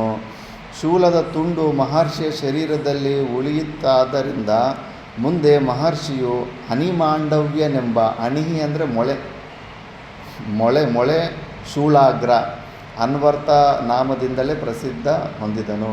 ಅವನು ಮಾಂಡವ್ಯ ಋಷಿ. ಅವನಿಗೆ ಅನಿಮಾಂಡವ್ಯ ಅಂದರೆ ಶರೀರದ ಒಳಗಡೆ ಮೊಳೆ ಅರ್ಧ ಕಟ್ಟಾಗೋಗ್ಬಿಟ್ಟಿದೆ ಅಂತ, ಆದ್ದರಿಂದ ಅವನಿಗೆ ಅನಿಮಾಂಡವ್ಯ ಅಂತ ಹೆಸರು ಬರುತ್ತೆ. ಅನಿಮಾಂಡವನಿಗೆ ನಾನು ಹಿಂದೆ ಮಾಡಿದ ಪಾಪದ ಫಲವಾಗಿಯೇ ಇದು ಸಂಭವಿಸಿದೆ ಎಂಬ ನಿಶ್ಚಯ ಜ್ಞಾನವಿದ್ದಿತ್ತಾದರೂ, ಇದು ನಿಶ್ಚಯ ಜ್ಞಾನ ಇತ್ತು, ನಾನು ಪೂರ್ವಜನ್ಮದಲ್ಲಿ ಏನೋ ತಪ್ಪು ಮಾಡಿದ್ರೇ ಈಗ ನನಗೆ ದುಃಖ ಬರುತ್ತೆ. ಸುಮ್ಮನೆ ದುಃಖ ಬಂದಾಗೆಲ್ಲ ಅವ್ರ ಮೇಲೆ ಇವ್ರ ಮೇಲೆ ಅವನಿಂದ ದುಃಖ ಬಂತು ಇವನಿಂದ ದುಃಖ ಬಂತಂತ ಯಾವಾಗಲೂ ಅವ್ರು ಇವ್ರನ್ನ ಹೆಸರು ಹೇಳೋದನ್ನು. ನಾವು ಮಾಡಿರೋ ಪಾಪಕರ್ಮ, ನನ್ನ ಪಾಪಕರ್ಮದಿಂದ ನನಗೆ ದುಃಖ ಬಂತಂತರು ಜ್ಞಾನಿಗಳ ಅಂತ ಕೂತಾರೆ. ಸುಮ್ಮನೆ ಏನೂ ಆಗೋದಿಲ್ಲ. ಶಾಸ್ತ್ರದ ಮೇಲೆ ಶ್ರದ್ಧೆ ಅಂತ ಬಂದರೆ ಏನೂ ಆಗೋದಿಲ್ಲ. ತಪ್ಪದಿರ ನಾವು ಮಾಡಿರ್ತೀವಿ ತಪ್ಪು. ಹೋದ ಜನ್ಮದಲ್ಲಿ ನೋಡಿ, ಈ ಜನ್ಮದಲ್ಲೇ ಎಷ್ಟೋ ಇಂಟೆನ್ಷನಲ್ಲಿ ಅನ್ಇಂಟೆನ್ಷನಲ್ಲಿ ಎಷ್ಟು ತಪ್ಪುಗಳು ಮಾಡ್ತಾ ಇರ್ತೀವಿ, ಎಷ್ಟು ಜನಕ್ಕೆ ಹಿಂಸೆ ಕೊಡ್ತಾ ಇರ್ತೀವಿ. ನಮ್ಮ ನಿಮಿತ್ತದಿಂದ ಎಷ್ಟು ಜನ ದುಃಖ ಹೊಂದುತ್ತಾ ಇರ್ತಾರೆ. ಮತ್ತು ಇಷ್ಟೊಂದು ತಪ್ಪುಗಳಾಗೋ ಸಂಭಾವನೆ ಇದ್ದಾಗ ನಡ್ಕೊಂಬರ್ತೀವಿ. ರೂಮಿಂದ ನಡ್ಕೊಂಬಂದರೆ ಕಾಲು ಕೆಳಗಡೆ ಎಷ್ಟು ಇರುವೆಗಳು ಸತ್ತಿರ್ತವೆ. ಪಾಪ ಹೆಚ್ಚು ಮಾಡೋ ಸಂಭಾವನೆ ಹೆಚ್ಚಿದ್ದೇ ಇರುತ್ತೆ. ಆದ್ದರಿಂದ ಶಾಂತಿಯಿಂದ ಇರಬೇಕು. ನೋಡಿ ಹೆಂಗೆ, ನಾನು ಹಿಂದೆ ಮಾಡಿದ ಪಾಪದ ಫಲವಾಗಿಯೇ ಇದು ಸಂಭವಿಸಿದೆ ಎಂಬ ನಿಶ್ಚಯ ಜ್ಞಾನವಿದ್ದಿತ್ತಾದರೂ, ನಿಶ್ಚಯ ಇತ್ತು, ತಾನು ಮಾಡಿದ ಮಹಾ ಅಪರಾಧವೇನೆಂಬುದನ್ನು ಅರಿಯಬೇಕೆಂಬ ಕುತೂಹಲವೂ ಬಹಳವಾಗಿತ್ತು. ಮಾನವನು ತಾನು ಮಾಡಿದ ಅಪರಾಧಗಳೆಲ್ಲವನ್ನೂ ತಿಳಿಯಬೇಕಾದರೆ ಯಮಧರ್ಮನಲ್ಲಿಗೆ ಹೋಗಬೇಕು. ಅಲ್ಲಿ ಅವನಿಗೆ ತಿಳಿದು ಮಾಡಿದ ಅಪರಾಧ, ತಿಳಿಯದೆ ಮಾಡಿದ ಅಪರಾಧ, ತಿಳಿದೂ ತಿಳಿಯದವನಂತೆ ಮಾಡಿದ್ದು, ಇಚ್ಛಾಪೂರ್ವಕವಾಗಿಯೂ ಮಾಡಿದ್ದು, ಇವೆಲ್ಲದರ ಅರಿವು ಉಂಟಾಗುವುದು. ಅಲ್ಲಿ ಸಾಫ್ಟ್ವೇರ್ ಇರುತ್ತೆ. ಯಮರಾಜನ ಹತ್ರ ಹೋದ್ರಾಗ ಅಲ್ಲಿ ಚಿತ್ರಗುಪ್ತನ ಹತ್ರ ಒಂದು ಬುಕ್ ಇರುತ್ತೆ. ಅಲ್ಲಿ ಆಟೋಮೆಟಿಕ್ ಸಾಫ್ಟ್ವೇರ್ ನಮ್ಮ ಹೆಸರು ಹೊಡೆದ ತಕ್ಷಣ ಫುಲ್ ಡೀಟೇಲ್ಸ್ ಬಂದ್ಬಿಡುತ್ತೆ, ಯಾವುದಕ್ಕೆ ಏನು ಶಿಕ್ಷೆ ಅಂದ್ಬಿಟ್ಟು. ಅನಿಮಾಂಡವ್ಯನ ಸಾಮಾನ್ಯ ಮಾನವರಂತೆ ತನ್ನ ಅಪರಾಧವೇನೆಂಬುದನ್ನು ತಿಳಿಯಲು ದೇಹಾವಸಾನದವರೆಗೂ ಕಾಯಬೇಕಾಗಿರಲಿಲ್ಲ. ಪರಮಾತ್ಮ ತತ್ವವಿದನಾದ ವಿಪ್ರಶ್ರೇಷ್ಠನಾದ ಅನಿಮಾಂಡವ್ಯನು ತಪಶಕ್ತಿಯಿಂದ ಶರೀರನಾಗಿಯೇ ಯಮಧರ್ಮನ ಅರಮನೆಗೆ ತೆರಳಿದನು. ಅವ್ರಿಗಷ್ಟು ತಪಸ್ವಿಗಳು ಡೈರೆಕ್ಟಾಗಿ ಹೋಗ್ಬಿಡ್ತಾರೆ. ಸಿಂಹಾಸನಾರೂಢರಾಗಿದ್ದ ಯಮಧರ್ಮನನ್ನು ಆಕ್ಷೇಪಿಸಿದನು. ಧರ್ಮರಾಜನೇ, ನನಗೆ ತಿಳಿಯದೇ ಆದ ಯಾವ ಮಹಾಪಾಪದ ಫಲವಾಗಿ ನಾನಿಂದು ಈ ಶೂಲದ ಯಾತನೆಯನ್ನು ನಿರಂತರವಾಗಿ ಅನುಭವಿಸಬೇಕಾಗಿದೆ? ಕೂಡಲೇ ಹೇಳಿ, ನನ್ನ ತಪಶಕ್ತಿಯು ಎಷ್ಟಿದೆ ಎಂಬುದನ್ನಾದರೂ ನೋಡು. ಎಲ್ಲಿ ತನಕ ಇದು ಅನುಭವಿಸಬೇಕು ಕರ್ಮಫಲ ಅಂತ ಒಂದೊಂದು ಸತಿ ಇರುತ್ತೆ. ನಾವು ಯಾರಿಗೋ ಪೂರ್ವ ಜನ್ಮದಲ್ಲೇ ಒಂದು 5 ವರ್ಷ 6 ವರ್ಷ ಹಿಂಸೆ ಮಾಡಿರ್ತೀವಿ. ಅವರು ಈ ಜನ್ಮದಲ್ಲಿ ನಮ್ಮ ಮೇಲಿನ ಅಧಿಕಾರಿಯಾಗೋ ಬರ್ತಾರೋ, ಇಲ್ಲ ನಮ್ಮ ಅತ್ತೆ ಆಗೋ ಬರ್ತಾರೋ, ಯಾವುದೋ ಒಂದು ರೀತಿಯಲ್ಲಿ ಬಂದು ನಮ್ಮನ್ನು ಕಂಟ್ರೋಲ್ ಮಾಡಿ ನಮ್ಗೆ ಅದು ಹಿಂಸೆ ಮಾಡ್ತಾ ಇರ್ತಾರೆ. ಅದು ಟೈಮು ಇರುತ್ತೆ, ಇಷ್ಟು ವರ್ಷ ಅಂದ್ಬಿಟ್ಟು. ಅದಕ್ಕೆ ಈಗ ಋಷಿ ಕೂಡ ತಿಳ್ಕೊಬೇಕಂತ ನೋಡ್ತಾ ಇರ್ತಾನೆ, ಏನಿದು, ಎಲ್ಲಿ ತನಕ ಇದೆ, ನನ್ನ ಪುಣ್ಯಕರ್ಮ ಎಷ್ಟಿದೆ, ಈ ನಾನು ಮಾಡಿರೋ ಅಪರಾಧ ಎಷ್ಟಿದೆ, ಬ್ಯಾಲೆನ್ಸ್ ಮಾಡಿಕೊಂಡು ಒಂದು ವೇಳೆ ಅವಶ್ಯಕತೆ ಇದ್ದರೆ ಹೆಚ್ಚು ಪುಣ್ಯ ಕೆಲಸಗಳು ಮಾಡಿಕೊಂಡು ಬೇಗ ಇದನ್ನು ತೆಕ್ಕೊಂಬಿಡೋಣ ಅನ್ನೋ ಒಂದು ಆಸೆಯಿಂದ ಕೇಳ್ತಾನೆ. ಮಹರ್ಷಿಯೇ, ನೀನು ಅಪರಾಧವನ್ನು ಎಸಗದೆ ಶಿಕ್ಷೆಯನ್ನು ಅನುಭವಿಸಲಿಲ್ಲ. ತಪೋಧನನೇ, ನೀನು ಪತಂಗಿಗೆಗಳು ಅಂದರೆ ಚಿಟ್ಟೆಗಳ ವೃಷ್ಠಭಾಗಕ್ಕೆ ಹುಲ್ಲಿನ ಕಡ್ಡಿಯಿಂದ ಚುಚ್ಚಿ ತೊಂದರೆ ಪಡಿಸುತ್ತಿದ್ದೇ ಇಂದು ನೀನು ಅನುಭವಿಸುತ್ತಿರುವ ನಿರಂತರವಾದ ಯಾತನೆಗೆ ಕಾರಣವಾಗಿದೆ. ಅದು ಚಿಟ್ಟೆ ಅಂತಾರೆ, ಅದನ್ನು ಸಂಸ್ಕೃತದಲ್ಲಿ ಗ್ರಾಸ್ ಹಾಪರ್ ಅಂತಾರೆ, ಮಿಡತೆ ಅಂತ. ಮಿಡತೆ ಮತ್ತು ಚಿಟ್ಟೆ ಅಂದರೆ ಇದು ಚೀತಾಕೋಕಚಿಲಕ, ಬಟರ್ಫ್ಲೈ, ಇವೆರಡನ್ನೂ ಅರ್ಥ ಬರುತ್ತೆ. ಅವುಗಳನ್ನು ಇಟ್ಕೊಂಡು ಅದರ ಮುಟ್ಟಿಯಲ್ಲಿ ಹುಲ್ಲಿಂದ ಸ್ವಲ್ಪ ಕಡ್ಡಿ ಇರುತ್ತಲ್ಲ ಅದ್ರ ಮುಡ್ಡಿಯಲ್ಲಿ ಆ ಮುಳ್ಳಿಂದ ಚುಚ್ತಾ ಇದ್ದಾನೆ ಅಂಥ ಬಟರ್ಫ್ಲೈಗೆ. ನೋಡಿ, ಅದಕ್ಕೆ ಶೂಲ ಅಂಥ ಪನಿಷ್ಮೆಂಟೇ ಸಿಕ್ಕಿದೆ. ಒಂದು ಗ್ರಾಸ್ ಹೋಪರ್ಗೆ ಮುಳ್ಳಿಂದ ಚುಚ್ಚಿದ್ರೇ ಅಂಥ ದೊಡ್ಡ ದೊಡ್ಡ ಪನಿಷ್ಮೆಂಟು ಆಗ್ತಾ ಇದೆ ಅಂದರೆ ಯೋಚನೆ ಮಾಡಬೇಕು. ಏನು ಹಿಂಸೆ ಮಾಡೋದ್ರಲ್ಲಿ ಒಂದು ಚೂರು ಯೋಚನೆ ಮಾಡೋದಿಲ್ಲ ಮನುಷ್ಯ. ಟಕ್ ಅಂತ ಇನ್ನೊಬ್ಬ ವ್ಯಕ್ತಿಯನ್ನು ಹಿಂಸೆ ಮಾಡಿಬಿಡ್ತಾನೆ ಮನಸ ವಾಚ ಕರ್ಮನ. ಎಲ್ಲಿ ಹೋಗುತ್ತೆ, ಮತ್ತೆ ಬೌನ್ಸ್ ಬ್ಯಾಕ್ ಆಗುತ್ತೆ, ನಮಗೇ ಬರುತ್ತೆ. ಎಷ್ಟು ಜನ್ಮಗಳಾದರೂ ತಪ್ಪಿಸ್ಕೊಳ್ಳೋದಕ್ಕಾಗೋದಿಲ್ಲ. ಬುದ್ಧಿವಂತರು ಅದಕ್ಕೆ ಮತ್ತೆ ಹೊಸದಾಗಿ ಇನ್ನೊಬ್ಬರನ್ನ ಮನಸ ವಾಚ ಕರ್ಮದಿಂದ ಹಿಂಸೆ ಮಾಡೋ ಕೆಲಸಗಳು ಮಾಡೋದಿಲ್ಲ. ಮತ್ತು ನೀನು ಈ ಕೆಲಸಗಳು ಮಾಡಿ ತಪ್ಪಿಸ್ಕೊಳ್ಳೋದಕ್ಕೆ ಚಾನ್ಸೇ ಇಲ್ಲ. ಮಾಂಡವಿ ಎಂಥ ತಪಸ್ವಿ, ಅಂಥ ತಪಸ್ವಿಗಳೇ ತಪ್ಪಿಸ್ಕೊಳ್ಳೋಕ್ಕಾಗಿಲ್ಲ. ರಾಮಕೃಷ್ಣ ಪರಮಹಂಸರು ಥ್ರೋಟ್ ಕ್ಯಾನ್ಸರ್ನ ತಪ್ಪಿಸ್ಕೊಳ್ಳೋದಕ್ಕಾಗಿಲ್ಲ. ವಿವೇಕಾನಂದನಿಗೆ ಕೆಳಗಡೆ ಹೆಬ್ಬಟ್ಟಿಂದ ತಲೆ ತನಕ ಎಲ್ಲ ಪಾರ್ಟು ಕೆಟ್ಟೋಗಿತ್ತು. ಅಂಥ ರೋಗಗಳಿಂದ ತಪ್ಪಿಸ್ಕೊಳ್ಳೋದಕ್ಕಾಗಿಲ್ಲ. ಯಾರನ್ನ ಬಿಡ್ತಾವೆ? ಯಾರನ್ನೂ ಬಿಡೋದಿಲ್ಲ. ಪ್ರತಿಯೊಬ್ಬರು ಶ್ರೀಕೃಷ್ಣ ಪರಮಾತ್ಮನ ಎಂಥ ಲಾಸ್ಟ್ ಮೂಮೆಂಟಲ್ಲಿ ಅನಾಥವಾದಂಥ ಸಾವು. 8 ದಿನ ತನಕ ಯಾರು ಡೆಡ್ ಬಾಡಿ ನೋಡೋಕ್ಕಾಗಲಿಲ್ಲ. 8ನೇ ದಿವಸನೋ 9ನೇ ದಿವಸ ಅರ್ಜುನ ಹೋಗ್ಬಿಟ್ಟು ಅಂತ್ಯಕ್ರಿಯೆಗಳು ಮಾಡಿ ಬರ್ತಾನೆ. ಅವತಾರ ಪುರುಷನಿಗೆ ತಪ್ಪಿದ್ದಲ್ಲ ಪನಿಷ್ಮೆಂಟ್ಗಳು. ಆದ್ದರಿಂದ ಯೋಚನೆ ಮಾಡಬೇಕು. ಮನಸ ವಾಚ ಕರ್ಮ ಇನ್ನೊಬ್ಬ ವ್ಯಕ್ತಿಯನ್ನು ಹಿಂಸೆ ಮಾಡೋದಕ್ಕಿಂತ ಮುಂಚೆ 1000 ಸತಿ ಯೋಚನೆ ಮಾಡಬೇಕು. ಯಾಕಂದರೆ ಮತ್ತೆ ನಿನಗೇ ಬರುತ್ತೆ ಅದು ವಾಪಸ್ಸು ಅಂದ್ಬಿಟ್ಟು. ಅದೆಷ್ಟು ನೋಡು, ಆತ ಸಣ್ಣ ಕೆಲಸ ಮಾಡಿದ್ದಾನೆ, ಆ ಗ್ರಾಸ್ ಹೋಪರ್ ಇಟ್ಕೊಳ್ಳೋಕ್ಕೆ ಯಾಕೆ ಹೋಗಬೇಕು, ಅದ್ರ ಮುಡ್ಡಿಗೆ ಚುಚ್ಚಕ್ಕೆ ಯಾಕೆ ಹೋಗಬೇಕು ಅಂತ. ಭೀಷ್ಮನದು ಅದೇ ಕತೆ. ಭೀಷ್ಮನೂ ಅದೇ ಕೇಳ್ತಾನೆ ಕೃಷ್ಣ ಪರಮಾತ್ಮನ, ಏನಪ್ಪ ನಾನು ಯಾಕೆ ಇದು ಶಿರಸ್ಸಯ್ಯ ಅಂದರೆ, ಹಿಂದ್ಗಡೆ ಜನ್ಮಗಳು ಹೋಗಿ ನೋಡ್ಕೋಪ್ಪ, ನೀನು ಸ್ವಯಂ ಯೋಗಿ ಆಗಿದೆಯಾ ಅಂತಾನೆ ಕೃಷ್ಣ ಪರಮಾತ್ಮ. 100 ಜನ್ಮಗಳಾದಮೇಲೆ ಹೋಗಿ ನೋಡ್ಕೊತಾನೆ. ಅಲ್ಲಿ ಆ ಜನ್ಮದಲ್ಲೂ ರಾಜನಾಗಿರ್ತಾನೆ. ರಾಜನಾಗಿದ್ದಾಗ ರಥದ ಮೇಲೆಯಿಂದ ಹೋಗ್ತಾ ಇದ್ದರೆ ದಾರಿಯಲ್ಲಿ ಒಂದು ಹಾವು ಮೆಲ್ಲಗೆ ಹೋಗ್ತಾ ಇರ್ತೀಯಲ್ಲ, ಅಲ್ಲಿ ಅಡ್ಡ ಇರುತ್ತೆ. ಅದನ್ನು ನಿಲ್ಲಿಸಿದ್ದಾನೆ, ರಥನ ನಿಲ್ಲಿಸ್ಬಿಟ್ಟಿದ್ದನ್ನು ಸ್ವಲ್ಪ ಏನೋ ಫಾಸ್ಟ್ ಕೆಲಸದಲ್ಲಿ ಹೋಗ್ತಾ ಇದ್ದಂಗಿದ್ದಾನೆ. ಇದೊಂದು ಅಡ್ಡ ಬಂತಲ್ಲ ಅಂತ ಸ್ವಲ್ಪ ಕೋಪದಿಂದ ಎಡಗೈಲಿ ಇಟ್ಕೊಂಡು ಹಿಂಗೆ ಎತ್ತಿ ಬಿಸಾಕ್ಬಿಡ್ತಾನೆ. ಅದನ್ನು ಸ್ವಲ್ಪ ಹಂಗೆ ಸೈಡಿಗೆ ತಳ್ಳಿದ್ರೆ ಅದು ಮೆಲ್ಲ ಕೆಳಗಡೆ ಹೋಗ್ತಾಯಿತ್ತು. ಅದು ಬಿಸಾಕಿದ್ದು ಹೋಗ್ಬಿಟ್ಟು ಮುಳ್ಳಿನ ಗಿಡದ ಮೇಲೆ ಹೋಗಿ ಬಿದ್ದಿದೆ. ಆ ಮುಳ್ಳಿನ ಗಿಡದಕ್ಕೆ ಹೋಗ್ಬಿಟ್ಟು ಮುಳ್ಳಿಗೆ ಚುಚ್ಕೊಂಡ್ಬಿಟ್ಟು ಫೋರ್ಸಾಗಿ ಮತ್ತೆ ಬಿದ್ದಿದ್ದಕ್ಕೆ ಅದು ಕದಲಿ ಮುಂದೆ ಹೋಗೋಕ್ಕಾಗಿಲ್ಲ, ಹಿಂದೆ ಹೋಗೋಕ್ಕಾಗಿಲ್ಲ. ಆ ಮುಳ್ಳುಗಳಲ್ಲೇ ಸಿಕ್ಕಾಕ್ಕೊಂಡು ಸುಮಾರು ದಿವಸ, ಅದು ಎಷ್ಟು ದಿವಸ ಶಿರಸ್ಸೆ ಮೇಲಿತ್ತು ಅಷ್ಟು ದಿವಸ ಅದು ಮರದ ಅಡಿಯಲ್ಲೇ ಇದ್ದು ಪ್ರಾಣ ಕಳ್ಕೊಂಡಿರುತ್ತೆ. ಆ ಪಾಪ ಭೀಷ್ಮ ಪಿತಾಮಹನು ಕೂಡ ಬಿಡಲಿಲ್ಲ. ಯೋಚನೆ ಮಾಡಬೇಕು. ಹಿಂಸೆ ಮಾಡೋದ್ರಲ್ಲಿ ನಾನ್ ವೆಜ್ ತಿನ್ನೋರು ಎಲ್ಲ ಯೋಚನೆ ಮಾಡಬೇಕು. ಪ್ರತಿದಕ್ಕೂ ಲೆಕ್ಕ ಮತ್ತೆ ಎಲ್ಲ ವಾಪಸ್ ಬರ್ತಾ ಇರುತ್ತೆ. ಆದ್ದರಿಂದ ಈ ಥರ ಯಮಧರ್ಮರಾಜನ ಕೇಳ್ತಾನೆ. ಮತ್ತು ಯಾತನೆ ಧರ್ಮ ರಹಸ್ಯವೇ ಏನೆಂದರೆ, ದಾನ ಮಾಡಿದ ವಸ್ತುವು ಅತ್ಯಲ್ಪವಾದರೂ ಅದರ ಫಲವು ಅನಂತವಾಗುವಂತೆ ಅದು ಅನಂತ ಆಗಿರುತ್ತೆ. ದಾನ ಸ್ವಲ್ಪ ಮಾಡಿದ್ರೂ ಕೂಡ. ಎಷ್ಟೋ ಪುರಾಣಗಳಲ್ಲಿ ಪ್ರಮಾಣ ಇದೆ. ಯಾರೋ ಒಬ್ಬ ಕಂಜೂಸಿ ಹೆಂಗಸಿರ್ತಾರಂತೆ. ಹೆಂಗಸಿದ್ರು ಕೂಡ ಒಬ್ರಿಗೆ ₹1 ಎಲ್ಲೂ ದಾನ ಮಾಡೋದಿಲ್ಲ, ಯಾರಿಗೂ ಕೊಡೋದಿಲ್ವಂತೆ. ಆದರೆ ಹಾಗೆ ಎಲೆ ಅಡಿಕೆ ಹಾಕ್ಕೊಳ್ಳೋ ತಿನ್ನೋ ಅಭ್ಯಾಸ ಇತ್ತಂತೆ. ಆ ಎಲೆ ಅಡಿಕೆ ಹಾಕೋವಾಗ ಸುಣ್ಣ ಸ್ವಲ್ಪ ಬರುತ್ತಲ್ಲ, ಅದು ಸ್ವಲ್ಪ ಉಗುರಿಗೆ ಸ್ವಲ್ಪ ಕೈಯಲ್ಲಿ ಲಾಸ್ಟಲ್ಲಿ ಮಿಕ್ಕೋಗುತ್ತೆ. ಅವರು ಮನೆ ಎದುರುಗಡೆ ಯಾವುದೋ ಒಂದು ಹಳೆ ಗುಡಿ ಇದ್ದರೆ ಆ ಉಗುರಿಗೆ ಅಂಟಿರೋ ಸುಣ್ಣ ವೇಸ್ಟ್ ಆಗಬಾರ್ದು ಅಂದ್ಬಿಟ್ಟಿದ್ದನ್ನು ಆ ಗುಡಿಗೆ ಸ್ವಲ್ಪ ಹಚ್ತಾ ಇದ್ದಂತೆ. ಆ ಥರ ಹಚ್ಚಿ ಗುಡಿಗೆ ಪೇಂಟ್ ಹೊಡೆದಿರೋ ಅಷ್ಟು ಪುಣ್ಯ ಬಂದುಬಿಟ್ಟಿದೆ. ಅದರಿಂದ ಸ್ವರ್ಗ ಸಿಕ್ಕಿರುತ್ತೆ. ಪುಣ್ಯ ಅದಕ್ಕೆ ಸ್ವಲ್ಪ ಮಾಡಿದ್ರೂ ಕೂಡ ಅದಕ್ಕೆ ಫಲಗಳು ಹಂಗಿರ್ತವೆ. ಮತ್ತು ಮಾಡಿದ ಪಾಪವು ಅಲ್ಪವಾದರೂ ಅದರ ಪ್ರತಿಫಲವು 100 ಮಡಿಯಾಗಿ ಬಹಳ ದುಃಖಕ್ಕೆ ಕಾರಣವಾಗುವುದು. ಪಾಪ ಹೆಂಗಂದರೆ, ಒಂದು ಸಣ್ಣ ಪಾಪ ಮಾಡಿದ್ರೆ ಬಡ್ಡಿ ಸಮೇತ ಇನ್ನೂ ಜಾಸ್ತಿ. ಪುಣ್ಯವೂ ಅಷ್ಟೇ, ಹೆಚ್ಚು ಪುಣ್ಯ. ಸ್ವಲ್ಪ ಮಾಡಿದ್ರೆ ಹೆಚ್ಚು ಪುಣ್ಯ ಬಡ್ಡಿ ಸಮೇತ ಬೆಳೀತಾ ಇರುತ್ತೆ. ಪಾಪ ಅಂದರೆ ಇನ್ನೂ ಹೆಚ್ಚು, ಅದು ಬಡ್ಡಿ ಸಮೇತ ಮತ್ತೆ ಬರುತ್ತೆ. ಅಣಿಮಾಂಡವ್ಯನಿಗೆ ಯಮಧರ್ಮನ ಉತ್ತರದಿಂದ ಸಮಾಧಾನವಾಗಲಿಲ್ಲ. ಅವನಿಗೆ ಪತಂಗಿಕೆಗಳನ್ನು ತೊಂದರೆಪಡಿಸಿದ್ದು ಸ್ಮರಣೆಯೂ ಇರಲಿಲ್ಲ. ಅವನು ಕೇಳಿದನು, ಯಮಧರ್ಮ, ನೀನೀಗ ಹೇಳಿದ ಪಾಪ ಕಾರ್ಯವನ್ನು ನಾನು ಯಾವಾಗ ಮಾಡಿದನೆಂಬುದನ್ನಾದರೂ ನಿಖರವಾಗಿ ಹೇಳುವೆಯಾ ಅಂತ ಕೇಳ್ತಾನೆ. ಮಹರ್ಷಿ, ನೀನು ಬಾಲಕನಾಗಿದ್ದಾಗ ಮಾಡಿದ ಅಪರಾಧವಿದು ಅಂತ. ಇಲ್ಲಿ ಸಿಕ್ಕಾಕೊಂಡ್ಬಿಟ್ಟೆ ಯಮಧರ್ಮರಾಜ. ದೇವತೆಗಳ ಕೈಯಲ್ಲಿ ಕೂಡ ಮಿಸ್ಟೇಕ್ ಆಗಿಬಿಡುತ್ತೆ.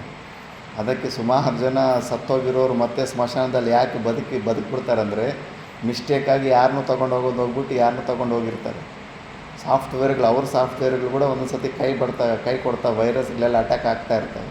ಈಗ ಯಮಧರ್ಮನಲ್ಲೂ ಮಿಸ್ಟೇಕ್ ಆಗಿದೆ. ಅವನು ಬಾಲಕನಾಗಿದ್ದಾಗ ಋಷಿ ಈಗ ತಪ್ಪು ಮಾಡಿರ್ತಾನೆ.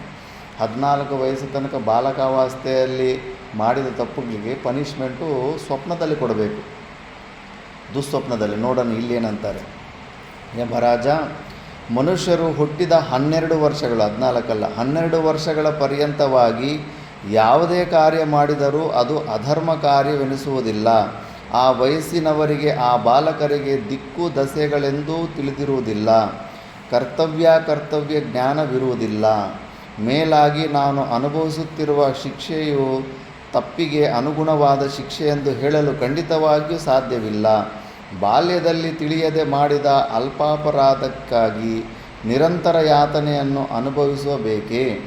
ಬ್ರಾಹ್ಮಣ ವಧೆಯು ಉಳಿದ ಪ್ರಾಣಿಗಳ ವಧೆಗಿಂತಲೂ ಹೆಚ್ಚು ಪಾಪಕರವೆಂಬ ಅಂಶವು ನಿನಗೆ ತಿಳಿಯದೆ. ಬ್ರಾಹ್ಮಣ ವಧೆ ಅಂದರೆ ಬ್ರಾಹ್ಮಣನ ಶೂಲಕ್ಕೇರಿಸೋದಂದರೆ ಎಷ್ಟು ದೊಡ್ಡ ಪಾಪ ಅದು. ಬ್ರಾಹ್ಮಣ ಹತ್ಯೆ ಪಾಪ ಈಗ ಯಮಧರ್ಮರಾಜನಿಗೆ ಬರುತ್ತೆ.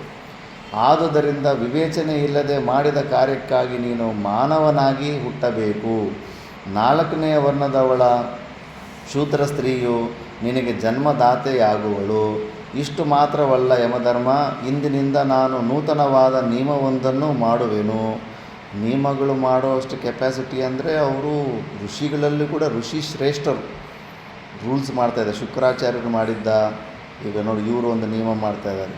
ಅದನ್ನು ನೀನು ಮಾನ್ಯ ಮಾಡಲೇಬೇಕು. ಇನ್ನು ಮುಂದೆ 14 ವರ್ಷದೊಳಗಿನ, ನೋಡಿ ಶಾಸ್ತ್ರ, 14 ವರ್ಷದೊಳಗಿನ ಬಾಲಕರು ಮಾಡಿದ ಅಪರಾಧಗಳನ್ನು ಅಧರ್ಮವೆಂದು ಪರಿಗಣಿಸಲಾಗದು.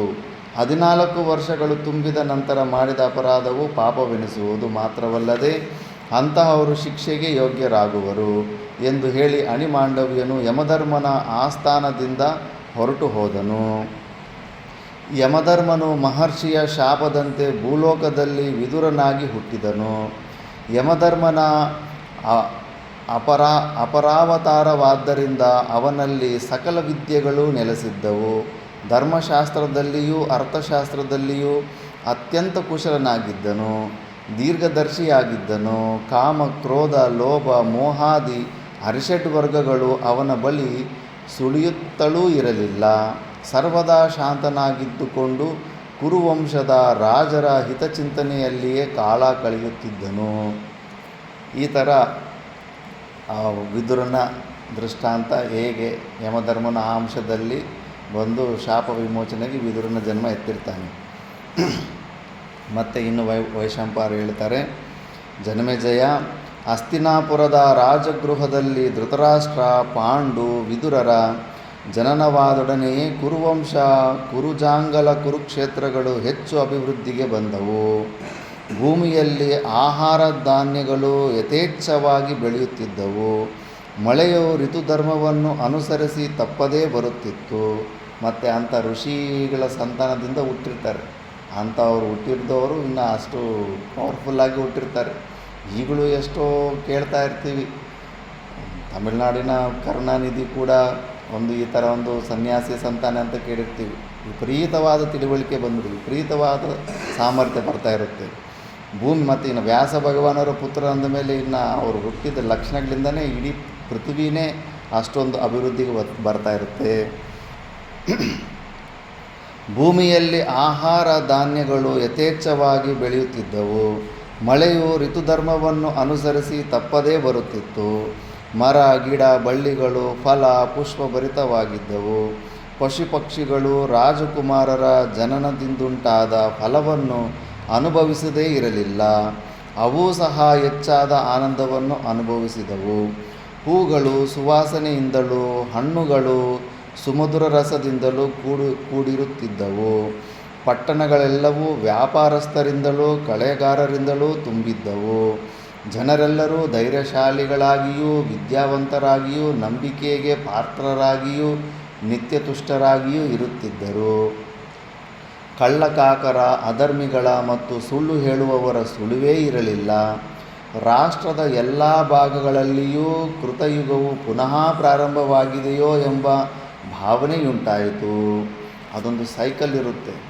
ಫಸ್ಟು ಅದು ಸತ್ವಗುಣ ಪ್ರಧಾನವಾಗಿ ಕೆಲವು ವರ್ಷಕ್ಕೆ ನಡೀತಾ ಇರುತ್ತೆ. ಈಗ ಮಾತಾ ಮಾಣಿಕೇಶ್ವರಮ್ ಅವರು ಹೇಳಿದ ಪ್ರಕಾರ 2012ರಲ್ಲಿ ಇಡೀ ಪ್ರಪಂಚವೇ ತಮೋಗುಣಕ್ಕೆ ಪ್ರಧಾನವಾಗಿ ಬಂದುಬಿಟ್ಟಿದೆ. ತಮೋಗುಣ ಪ್ರಧಾನದಲ್ಲಿ ಒಂದು 10-15 ವರ್ಷ ನಡೆದ ಮೇಲೆ ಒಂದು ಸಣ್ಣ ಪ್ರಳಯ ಥರ ಬರುತ್ತೆ. ಯುದ್ಧಗಳು, ಅತಿವೃಷ್ಟಿ, ಅನಾವೃಷ್ಟಿ, ಅನೇಕ ಪ್ರಕಾರದ ರೋಗಗಳು ಎಲ್ಲ ಬಂದುಬಿಟ್ಟು ಎಲ್ಲ ಪಾಪ್ಯುಲೇಷನ್ ಹೋಗ್ಬಿಟ್ಟು ಒಂದು ಸ್ವಲ್ಪ ಜನ ಮಾತ್ರ ಉಳ್ಕೊಳ್ತಾರೆ. ಆ ಉಳ್ಕೊಂಡ ಪಾಪ್ಯುಲೇಷನ್ನು ಮತ್ತೆ ಒಂದು 1000 ವರ್ಷ ತನಕ ಕೃತಯುಗ ಧರ್ಮಗಳನ್ನು ಪಾಲನೆ ಮಾಡ್ತಾರಂತೆ. ಎಲ್ಲ ಸತ್ಯವಂತರಾಗಿ ಆ ಥರ ಮತ್ತೆ ಒಂದು 1000 ವರ್ಷ ಕೃತಯುಗ ಥರ ಎಲ್ಲ ಕರೆಕ್ಟಾಗಿ ನಡೆದು ಮತ್ತೆ ಸ್ವಲ್ಪ ಕಡಿಮೆ ಆಗುತ್ತೆ. ಇನ್ನೊಂದು ನೆಕ್ಸ್ಟ್ 1000 ವರ್ಷಕ್ಕೆ, ಇನ್ನೊಂದು ನೆಕ್ಸ್ಟ್ 1000ಕ್ಕೆ ದ್ವಾಪರಯುಗ ಧರ್ಮಗಳ ಥರ ನಡೆಯುತ್ತೆ. ಮತ್ತು ಫೈನಲಿಗೆ ಮತ್ತೆ ಕಲಿಯುಗ ಧರ್ಮಗಳು. ಈಗ ಕಲಿ ವಿಪರೀತವಾಗಿದ್ದಾರೆ. ಹಿಂಗೆ ಕೈ ಇಟ್ಟರೆಗನ ಕೈಯೇ ಮಾಯ ಆಗಿಬಿಡುತ್ತೆ. ಅಂಥ ಕಳ್ಳರಿರೋವಂಥ ಪ್ರಪಂಚದ ಸಮಯದಲ್ಲಿ ನಾವು ಇದ್ದೀವಿ. ಎಲ್ಲಿ ಹೋದ್ರೂ ನಿನಗೆ ಹೊರಗಡೆ ಪ್ರಪಂಚದಲ್ಲಿ ನೋಡಿದ್ರೆ ಮೋಸ, ಅನ್ಯಾಯ ಇದೇ ಕಾಣಿಸ್ತಾ ಇರುತ್ತೆ. ಆದ್ದರಿಂದ ಆ ಥರ ಚೇಂಜ್ ಆಗ್ತಾ ಇರ್ತೀವಿ. ಇವರು ಹುಟ್ಟಿದಾಗ ಎಲ್ಲ ಈಗ ಸ್ವಲ್ಪ ಕೃತಯುಗ ಧರ್ಮಗಳು ಬಂದಿದೆಯಾ ಅನ್ನೋ ಥರ ಎಲ್ಲರಿಗೂ ಭ್ರಾಂತಿ ಆಗ್ತಾ ಇತ್ತಂತೆ. ಮತ್ತು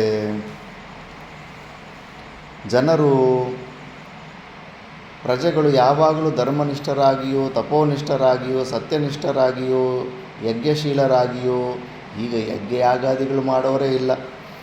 ಎಲ್ಲ ವರ್ಣದವರು ಪರಸ್ಪರ ಪ್ರೀತಿಯಿಂದಲೂ ಸೌಹಾರ್ದದಿಂದಲೂ ಇರುತ್ತಿದ್ದರು. ಇದು ನಮ್ಮ ಶಾಸ್ತ್ರ. ಸುಮ್ಮನೆ ಬೆಂಕಿ ಹಚ್ಚೋರು, ಸುಮ್ಮನೆ ಏನೇ ಅವರು ಮೇಲ್ಜಾತಿ ಕೀಳ್ಜಾತಿ ಅಂತ ಇಲ್ಲದೇ ಇರೋದನ್ನು ಇನ್ನೂ ಬೆಂಕಿ ಹಚ್ಚಿ ಇನ್ನೂ ದ್ವೇಷಗಳು ಬೆಳೆಸ್ಬಿಟ್ಟು ಬೇರು ಮಾಡಿಬಿಡ್ತಾರೆ. ಆ ಥರ ಇರಲಿಲ್ಲ ನಮ್ಮ ಸನಾತನ ಧರ್ಮದಲ್ಲಿ. ಎಲ್ಲರೂ ಒಬ್ರಿಗೊಬ್ಬರಿಗೆ ಪರಸ್ಪರವಾಗಿ ಪ್ರೀತಿಯಿಂದಲೂ ಸೌಹಾರ್ದದಿಂದಲೂ ಒಬ್ರಿಗೊಬ್ಬರಿಗೆ ಮರ್ಯಾದೆ ಕೊಟ್ಕೊತ ಇರುತ್ತಿದ್ದರು. ದ್ವೇಷಾಸೂಯೆಗಳಿರಲಿಲ್ಲ. ದ್ವೇಷ ಇರಲಿಲ್ಲ, ಅಸೂಯೆ. ಈಗ ವಿಪರೀತವಾಗಿ ಅಸೂಯೆ, ಕುಳ್ಳು ಬುದ್ಧಿ ಅಂತಾರಲ್ಲ, ವಿಪರೀತವಾಗಿರುತ್ತೆ. ಇದು ಎಲ್ಲರಲ್ಲೂ ಇದ್ದೇ ಇರುತ್ತೆ ಈ ಅಸೂಯೆ ಗುಣ. ಇನ್ನೊಬ್ಬರು ಬೆಳವಣಿಗೆ, ಇನ್ನೊಬ್ಬರು ಉದ್ಧಾರ ಆಗ್ತಿದ್ದಾರೆ ಅಂದರೆ ಯಾರಿಗೂ ಸಹನೆ ಆಗೋದಿಲ್ಲ. ಅದನ್ನು ತುಂಬ ಯೋಚನೆ ಮಾಡಬೇಕು. ಯಾಕಂದರೆ ನಾವು ಎಲ್ಲವೂ ನಾವೇ ಆಗಿದ್ದೀವಿ. ಸರ್ವವ್ಯಾಪಕವಾದ ಸಚ್ಚಿದಾನಂದ ಸ್ವರೂಪರಾಗಿದ್ದೀವಿ. ಎಲ್ಲರ ಅಭಿವೃದ್ಧಿಯೇ ನನ್ನ ಅಭಿವೃದ್ಧಿ ಅಂತ ಶಿವಾನಂದ ಸ್ವಾಮೀಜಿಯವರು ಒಬ್ಬರಿದ್ದಾರೆ ಅಲ್ಲಿ ಋಷಿಕೇಶ್ನಲ್ಲಿ, ತುಂಬ ಸಿದ್ಧಪುರುಷರವರು. ಅವ್ರು ಯಾವುದೋ ಒಂದು ಕಾರ್ಯಕ್ರಮಕ್ಕೆ ಸುಮಾರು ಜನ ದೊಡ್ಡ ದೊಡ್ಡ ಭಕ್ತರು, APJ ಅಬ್ದುಲ್ ಕಲಾಂ ಅಂಥವ್ರು ಕೂಡ ಶಿಷ್ಯರಿದ್ದರು ಅವರಿಗೆ. ಅಷ್ಟು ಜನ ಬಂದಿದ್ದರೆ ಹೆಚ್ಚು ಕಾರ್ಗಳು ಬಂದಿರುತ್ತೆ ಅಲ್ಲಿ ಋಷಿಕೇಶಲ್ಲಿ. ಬಂದಿದ್ದರೆ ಗುರುಗಳೇ, ಇಷ್ಟು ದೊಡ್ಡ ಸ್ವಾಮೀಜಿಗಳು, ನೀವು ಇಷ್ಟು ದೊಡ್ಡ ಮಠ ಇದೆ, ನೀವು ಕೂಡ ಒಂದು ಕಾರ್ ತೊಗೋಬೇಕು ಅಂದರೆ, ಇಷ್ಟು ಕಾರುಗಳಲ್ಲಿ ನಾನೇ ಓಡಿಸ್ತಾ ಇದ್ದೀನಿ ಅಂತ. ಎಲ್ಲ ಕಾರುಗಳಲ್ಲಿ ಎಲ್ಲರ ಶರೀರದಲ್ಲಿ ನಾನೇ ಕೂತ್ಕೊಂಡು ನಾನೇ ಓಡಿಸ್ತಾ ಇದ್ದೀನಿ. ಒಂದು ಕಾರ್ ಬಗ್ಗೆ ಮಾತಾಡ್ತೀಯೇನು? ಈ ಪ್ರಪಂಚದಲ್ಲಿರೋ ಎಲ್ಲ ಕಾರುಗಳು ನಂದೇ ಅಂತ ಆ ಥರ ಭಾವನೆಯಲ್ಲಿ ಇರ್ತಾರೆ. ಆ ಥರ ಇದ್ದಾಗ ಇನ್ನು ದ್ವೇಷ ಏನಕ್ಕೆ ಬರುತ್ತೆ? ನಮಗಿಂತ ಭಿನ್ನವಾಗಿ ಯಾರಾದರೂ ಇದ್ದಾರೆ ಅಂದರೆ ದ್ವೇಷಗಳು, ರಾಗಗಳು ಇವೆಲ್ಲ ಬರ್ತಾ ಇರ್ತವೆ. ನಮಗಿಂತ ಭಿನ್ನವಾದದ್ದು ವಸ್ತುವೇ ಇಲ್ಲ. ಆದ್ದರಿಂದ ಅಸೂಯೆ ಪಡಬಾರ್ದು. ಪ್ರತಿಯೊಬ್ಬರು ಕೂಡ ಅಷ್ಟೇ. ಒಂದೇ ಸ್ಕೂಲಲ್ಲಿ ಓದ್ತೀವಿ, ಒಬ್ಬನು ಫಸ್ಟ್ ರ್ಯಾಂಕ್ ಬರ್ತಾನೆ, 100ಕ್ಕೆ 98 ತಗೊತಾನೆ, ಇನ್ನೊಬ್ಬನು ಫೇಲ್ ಆಗ್ತಾನೆ. ಟೀಚರ್ ಸಮಾನವಾಗಿ ಪಾಠ ಹೇಳಿರ್ತಾರೆ. ಅವ್ರವ್ರ ಬುದ್ಧಿ ತೀಕ್ಷ್ಣತೆಗೆ ಅನುಕೂಲವಾಗಿ ಮಾರ್ಕ್ಸ್ ಬಂದಿರುತ್ತೆ. ಅವ್ರವ್ರು ಕಷ್ಟಪಟ್ಟಿರ್ತಾರೆ. ಪೂರ್ವಜನ್ಮದಲ್ಲಿ ಮಾಡಿರೋ ಹೆಚ್ಚು ಪುಣ್ಯ ಫಲದಿಂದ ಒಬ್ಬೊಬ್ಬನಿಗೆ ಬುದ್ಧಿ ಹೆಚ್ಚು ತೀಕ್ಷ್ಣ ಇರುತ್ತೆ. ಪಾಪ ಮಾಡೋದ್ರಿಂದ ಬುದ್ಧಿ ಮಾಂದ್ಯ ಇರುತ್ತೆ. ಬುದ್ಧಿ ಮಾಂದ್ಯ ಪಾಪದ ಕರ್ಮವಾಗಿರುತ್ತೆ. ಆದ್ದರಿಂದ ಅದನ್ನು ಅವನು ಫಸ್ಟ್ ರ್ಯಾಂಕ್ ಬರ್ತಾಯಿದ್ದಾನಲ್ಲ ಅಂದ್ಬಿಟ್ಟು ಅವನಿಗೆ ಶತ್ರುಗಳಾಗ್ಬಿಡಬಾರ್ದು. ಅವನ ಮೇಲೆ ಅಸೂಯೆ ಪಡಬಾರ್ದು. ಪ್ರತಿಯೊಂದಕ್ಕೂ ಅವನು ಕಷ್ಟಪಟ್ಟಿದ್ದಾನೆ, ಅವನು ಬರ್ತಾಯಿದ್ದಾನೆ ಅಂದ್ಬಿಟ್ಟು. ಆದರೆ ಇವರು ಹುಟ್ಟಿದಾಗ ಅವರಲ್ಲಿ ಯಾರ್ದು ದ್ವೇಷ, ಅಸೂಯೆಗಳಿರಲಿಲ್ಲವಂತೆ. ಜನರು ಕಾಮ, ಕ್ರೋಧ, ಲೋಭಾದಿಗಳೆಂದರೇನೆಂಬುದನ್ನೇ ಅರಿಯದವರಾಗಿದ್ದರು. ಇತರರನ್ನು ಸಂತೋಷಗೊಳಿಸಬೇಕೆಂಬುದೇ ಪ್ರಜೆಗಳ ಧ್ಯೇಯವಾಗಿದ್ದಿತು. ಇದು ದೊಡ್ಡ ಧರ್ಮ. ಏನಂದರೆ ಇನ್ನೊಬ್ಬನ ನೀನು ಏನಕ್ಕೇನ ಪ್ರಕಾರನ ಸಂತುಷ್ಟಿಪಡಿಸ್ತೀಯೋ ಅದೇ ರಾಮ ಭಜನೆ ಅಂತಾರೆ, ಅದೇ ಶ್ರೀರಾಮ ಭಜನೆ ಅಂತಾರೆ, ನಿಜವಾದ ಭಜನೆ. ಇದು ಬರಬೇಕು ನಿನ್ನ ತತ್ವದಲ್ಲಿ. ನನ್ನ ಜೀವನ ನನ್ನ ಸ್ವಾರ್ಥಕ್ಕೆ ಬಿಟ್ಟು ಇನ್ನು ಯಾರಿಗೂ ಉಪಯೋಗ ಆಗ್ತಾಯಿದೆ? ಇವತ್ತು ಬೆಳಗ್ಗೆಯಿಂದ ಸಾಯಂಕಾಲ ತನಕ ನನ್ನ ಜೀವನದಲ್ಲಿ ಏನು ಪರಿಶ್ರಮ ನಾನು ಮಾಡಿದ ಪರಿಶ್ರಮದಲ್ಲಿ ಇನ್ನೊಬ್ಬರಿಗೆ ಯಾರಿಗಾದರೂ ಉಪಯೋಗ ಆಯ್ತಾ ಇಲ್ಲ ಅಂತ. ಮತ್ತು ಪರೋಪಕಾರ, ಪುಣ್ಯಾಯ ಪರೋಪಕಾರ ಪಾಪಾಯ ಪರಪೀಡನಂ. ಸುಮ್ಮನೆ ಪುಣ್ಯ ಬೇಕಂದರೆ ಪುಣ್ಯ ಬರುತ್ತಾ? ಪರೋಪಕಾರ ಮಾಡಿದ್ರೆ ಬರುತ್ತೆ. ಮನಸ್ಸ ವಾಚ ಕರ್ಮಣ ಇನ್ನೊಬ್ಬರಿಗೆ ನೀನು ಏನಾದರೂ ಸಹಾಯ ಮಾಡಿದ್ರೆ ನಿನ್ನ ಸ್ವಾರ್ಥ ಬಿಟ್ಟು ಅಹಂ ಮಮ ಭಾವಗಳಿದ್ದ ಜಾಗದಲ್ಲಿ ಬಿಟ್ಟು ಬೇರೆ ಜಾಗದಲ್ಲಿ ಯಾವಾಗ ನೀನು ಮಾಡ್ತೀಯೋ ಅದೇ ನಿನಗೆ ಪುಣ್ಯ ಬರೋದು. ಇದಿರಬೇಕು. ಅವ್ರಿಗೆಲ್ಲ ಇರ್ತಂತೆ ಇತರರನ್ನು ಸಂತೋಷಗೊಳಿಸಬೇಕೆಂಬುದು ಪ್ರಜೆಗಳ ಧ್ಯೇಯವಾಗಿತ್ತಿತು. ಚಿನ್ಮಯಾನಂದ ಮಹಾರಾಜರು ಪೂನಾದಲ್ಲಿ ಏನೋ ಛತ್ರಿ ತಗೊಳಕ್ಕೆ ಹೋಗ್ತಾರಂತೆ. ಹೋದೆ ಅವನು ಯಾವುದೋ ಒಂದು ರೇಟ್ ಹೇಳಿದ್ರಾಗನೇ ಇವರು ಸಿಕ್ಕಾಪಟ್ಟೆ ಅರ್ಧಕ್ಕಿಂತ ಕಡಿಮೆ ಕೇಳ್ತಾರಂತೆ ರೇಟ್. ಫುಲ್ಲು ಒಂದು 10-15 ನಿಮಿಷ ಅರ್ಧ ತಾಸು ಬಾರ್ಗೇನಿಂಗ್. ಅವ್ನು ಶಾಪ್ ಅವನು ಇಲ್ಲ ಬರೋಕ್ಕಿಲ್ಲ ಗಿಟ್ಟೋಕ್ಕಿಲ್ಲ. ಲಾಸ್ಟಿಗೆ ಸಿಟ್ಟು ಬಂದುಬಿಟ್ಟು ಶಾಪ್ ಅವನು ಇಲ್ಲವೇ ಇಲ್ಲ, ನೀನು ತಗೊಂಡ್ರೆ ತಗೋ, ಇಲ್ಲ ಅಂದರೆ ಹೋಗಿ ಇಷ್ಟಕ್ಕಿಂತ ಕಡಿಮೆ ಬರೋದೇ ಇಲ್ಲ ಅಂತ ಗಟ್ಟಿಗೆ ಹೇಳ್ಬಿಟ್ಟಂತೆ. ನಿಜವಾಗ್ಲೂ ಬರೋದಿಲ್ವಾ? ನಿಜವಾಗ್ಲೂ ಬರೋದಿಲ್ಲ. ಸರಿ ಬಿಡು ಹಂಗಾದ್ರೆ ನಾನು ತಗೊಳ್ಳೋದಿಲ್ಲ ಅಂದ್ಬಿಟ್ಟು ಅಷ್ಟು ದೂರ ನಡ್ಕೊಂಡು ಹೋಗ್ತಾನೆ. ನಡ್ಕೊಂಡು ಹೋದ್ಮೇಲೆ ಮತ್ತೆ ಯಾಕೋ ಅವನಿಗೆ ಅಯ್ಯೋ ಸಾಧು ಅಲ್ಲ ಅಂದ್ಬಿಟ್ಟಿದ್ದನು. ಮತ್ತೆ ಆ ಓನರ್ ಕರೆಸಿಬಿಟ್ಟಿದ್ದನು, ಬನ್ನಿ ಸಾಧುಗಳೇ ಹೋಗಲಿ, ಇನ್ನೇನೋ ನೀವು ಸಾಧು ಸತ್ಪುರುಷರು, ನಿಮಗಂತ ನಾನು ಕೊಟ್ಬಿಡ್ತೀನಿ, ಸರಿ ಅಷ್ಟೇ ಕೊಡಿ ಅಂತ ಕೊಡಕ್ಕೆ ಹೋಗ್ತಾನೆ. ಅವನೆಷ್ಟೋ ಎಲ್ಲ ಛತ್ರಿಗಳಿಗೆಲ್ಲ ಒಂದು 2,000 ಆದರೆ ಅವರು ಚಿನ್ಮಯಾನಂದ ಮಹಾರಾಜ್ 5,000 ಕೊಡ್ತಾರೆ. 5,000 ಮತ್ತು ಅವ್ನು ಲೆಕ್ಕ ಹಾಕ್ತಾ ಇದ್ದಾನಂತೆ. ಎಷ್ಟು ಛತ್ರಿಗಳು ತಗೊಂಡ್ರಿ ನೀವು ಅಂದ್ರೆಗೆ ನಾ ಎಷ್ಟೋ ತಗೊಂಡಿದ್ದೀನಿ ಇಲ್ಲಿಂದಲೇ, ಅದಕ್ಕಿಂತ 3,000 ಹೆಚ್ಚು ಬರ್ತಾಯಿದೆ ಅಂತ ವಾಪಸ್ ತಗೊತಾ ಇದ್ದಾನೆ. ಗುರುಗಳೇ ಇದು ಹೆಚ್ಚಿದೆ ಅಂತಾನಂತೆ. ಏನಿಲ್ಲಪ್ಪ, ಹೆಚ್ಚೇನಿಲ್ಲ, ಕರೆಕ್ಟಾಗಿದೆ ಅಂದು. ಮತ್ತು ಇಷ್ಟು ಹೆಚ್ಚು ಕೊಡೋರು ಅಷ್ಟೊಂದು ಬಾರ್ಗೇನ್ ಮಾಡಿ ನಮ್ಮ ತಲೆ ಏನಕ್ಕೆ ತಿಂದರೆ ಅಂತ ಅವಾಗ ಹೇಳಿದ್ರಂತೆ. ಜೀವನದಲ್ಲಿ ಯಾವಾಗಲೂ ನಿನ್ನ ಲಾಭನೇ ನಿನ್ನ ಕ್ಷೇಮನೇ ನೋಡೋದಲ್ಲ. ಜನರು ಮರೆತೋಗ್ಬಿಟ್ಟಿದ್ದಾರೆ. ಸನ್ಯಾಸಿಗಳು ಬಂದಾಗ ಅಸಲು ಕೊಂಡುಕೊಳ್ಳೋಕ್ಕೆ ಬಂದಿದ್ದು ಒಂದು ಛತ್ರಿ ಅವಶ್ಯಕತೆ ಇದೆ ಅಂದಾಗ ನಿನ್ನ ಹತ್ರ ಶಾಪ್ ಇದೆ, ಒಂದು ಛತ್ರಿ ದಾನನೇ ಮಾಡಬೇಕಾಗಿತ್ತು. ರೂಲ್ ಇದೆ, ಅದು 6 ಭಾಗಗಳಲ್ಲಿ 1 ಭಾಗ ಈ ಥರ ಬ್ರಾಹ್ಮಣೋತ್ತಮರಿಗೆ ಸಾಧು ಸತ್ಪುರುಷರಿಗೆ ಯೋಗ್ಯವಾದಂಥ ಪಾತ್ರರಿಗೆ ದಾನನೇ ಮಾಡಬೇಕಂತ. ಆವಾಗ ಮಿಕ್ಕಿದ್ದು ನೀನು 120 ರೂಪಾಯಿ ಸಂಪಾದನೆ ಮಾಡಿದ್ರೆ 20 ರೂಪಾಯಿ ದಾನ ಮಾಡಿದಾಗ ಮಿಕ್ಕಿದ್ದು 100 ರೂಪಾಯಿ ನಿನಗೆ ಶಾಂತಿ ಸಿಗುತ್ತೆ. ಇಲ್ಲಾಂದರೆ ಈ ದೋಷ ಸಮೇತ ರೊಕ್ಕ ಇದ್ದಿದ್ದ ನಿನಗೆ ಯಾವುದೇ ಪ್ರಕಾರವಾದ ಶಾಂತಿ ಸಿಗೋದಿಲ್ಲ. ಶಾಸ್ತ್ರ ಇರುತ್ತೆ, ಅದು ರೂಲೇ ಹಂಗಿರುತ್ತೆ. ಮತ್ತು ನೀನು ಆ ಥರ ಬಂದಾಗ ನಿನ್ನ ಮನಸ್ಸಿನಲ್ಲಿ ಈ ಥರ ತ್ಯಾಗ ಬುದ್ಧಿ ಬರಬೇಕಲ್ಲ. ಅಟ್ಲೀಸ್ಟ್ ಲಾಸ್ಟ್ ಮೂಮೆಂಟಲ್ಲಾದರೂ ಸ್ವಲ್ಪ ಬಂತಲ್ಲ ನಿನಗೆ, ಸಾಧು ಅಲ್ಲ ಹೋಗಲಿ ಬಿಡು, ಲಾಸ್ ಆದರೂ ಪರವಾಗಿಲ್ಲ ಅಂತ ಕೊಡೋದಕ್ಕೆ ಮುಂದೆ ಬಂದಲ್ಲ. ಮುಂದೆ ಬಂದು ನಿನಗೆ ಯಾವತ್ತೂ ಲಾಸ್ ಆಗೋದಿಲ್ಲ. ಪರಮಾತ್ಮ ಹಿಂಗೆ ಕೊಡ್ತಾನೆ. ಸಾಧು ಸತ್ಪುರುಷರು ನೀನು ಮಾಡಿರೋ ದಾನದಕ್ಕೆ ನೀನು ಅಂದ್ಕೊಂಡಿದ್ದಕ್ಕಿಂತ ಹೆಚ್ಚು ಫಲ ಸಿಗುತ್ತೆ ಅಂತ ತೋರಿಸೋದಕ್ಕೆ ನಾನು ಈ ಕೆಲಸ ಮಾಡಿದ್ದೀನಿ ಅಂತ. ಮತ್ತು ಆ ಥರನೇ ಸಾಧು ಸತ್ಪುರುಷದ ಹಂಗೆ ಇರುತ್ತೆ. ಋಷಿಕೇಶ್ ಕೈಲಾಸ ಆಶ್ರಮದಲ್ಲಿ ಅಲ್ಲೊಬ್ಬ ಭಯಂಕರವಾದ ಕಂಜೂಸ್ ಇದ್ದಂತೆ. ಅಲ್ಲಿ ಇನ್ನೂ ಹೆಚ್ಚು ಸಾಧುಗಳು ಹೆಚ್ಚು. ಅಲ್ಲಿನ್ನೂ ಮನೆಗೂ ಭಿಕ್ಷೆ ಬೇಡಕ್ಕೆ ಈಗ ಎಲ್ಲ ಅನ್ನಕ್ಷೇತ್ರಗಳಿದ್ದಾವೆ, ಆಶ್ರಮಗಳೆಲ್ಲ ರೆಡಿ ಇದ್ದಾವೆ. ಎಲ್ಲ ಭಿಕ್ಷಾಟನೆಗೆ ಹೋದ್ರೆಗೇ ಎಲ್ಲ ಬೈದು ಕಳಿಸ್ತಾ ಇದ್ದಂತೆ ಮನೆಯವರು. ಗುರುಗಳು ಶಿಷ್ಯರಿಗೆ ಏನರಪ್ಪ ಮತ್ತು ಯಾಕೆ ಅಂದರೆ ಅಯ್ಯೋ ಆ ಕಡೆ ಆ ಬೀದಿಗೆ ಆ ಮನೆಗೆ ಮಾತ್ರ ಯಾರು ಹೋಗಲೇಬೇಡಿ ಭಿಕ್ಷೆ ಬೇಡಕ್ಕೆ ಅಂತ ವಿಚಾರ ಮಾಡ್ತಾ ಇರ್ತಾರಂತೆ ಶಿಷ್ಯರು.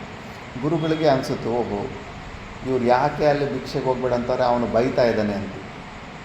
ಅಂದರೆ ಸಾಧುಗಳು ಅವನಕ್ಕೆ ಬಿಟ್ಬಿಟ್ಟಿದ್ದಾರೆ. ಅವನ ಒಂದು ಗುಣವನ್ನು ಅವನು ಬಿಡ್ತಾ ಇಲ್ಲ ಅಂದ್ಬಿಟ್ಟು ಇವರೇ ಕಾಂಪ್ರಮೈಸ್ ಆಗಿ ಬಿಟ್ಬಿಟ್ಟಿದ್ದಾರೆ.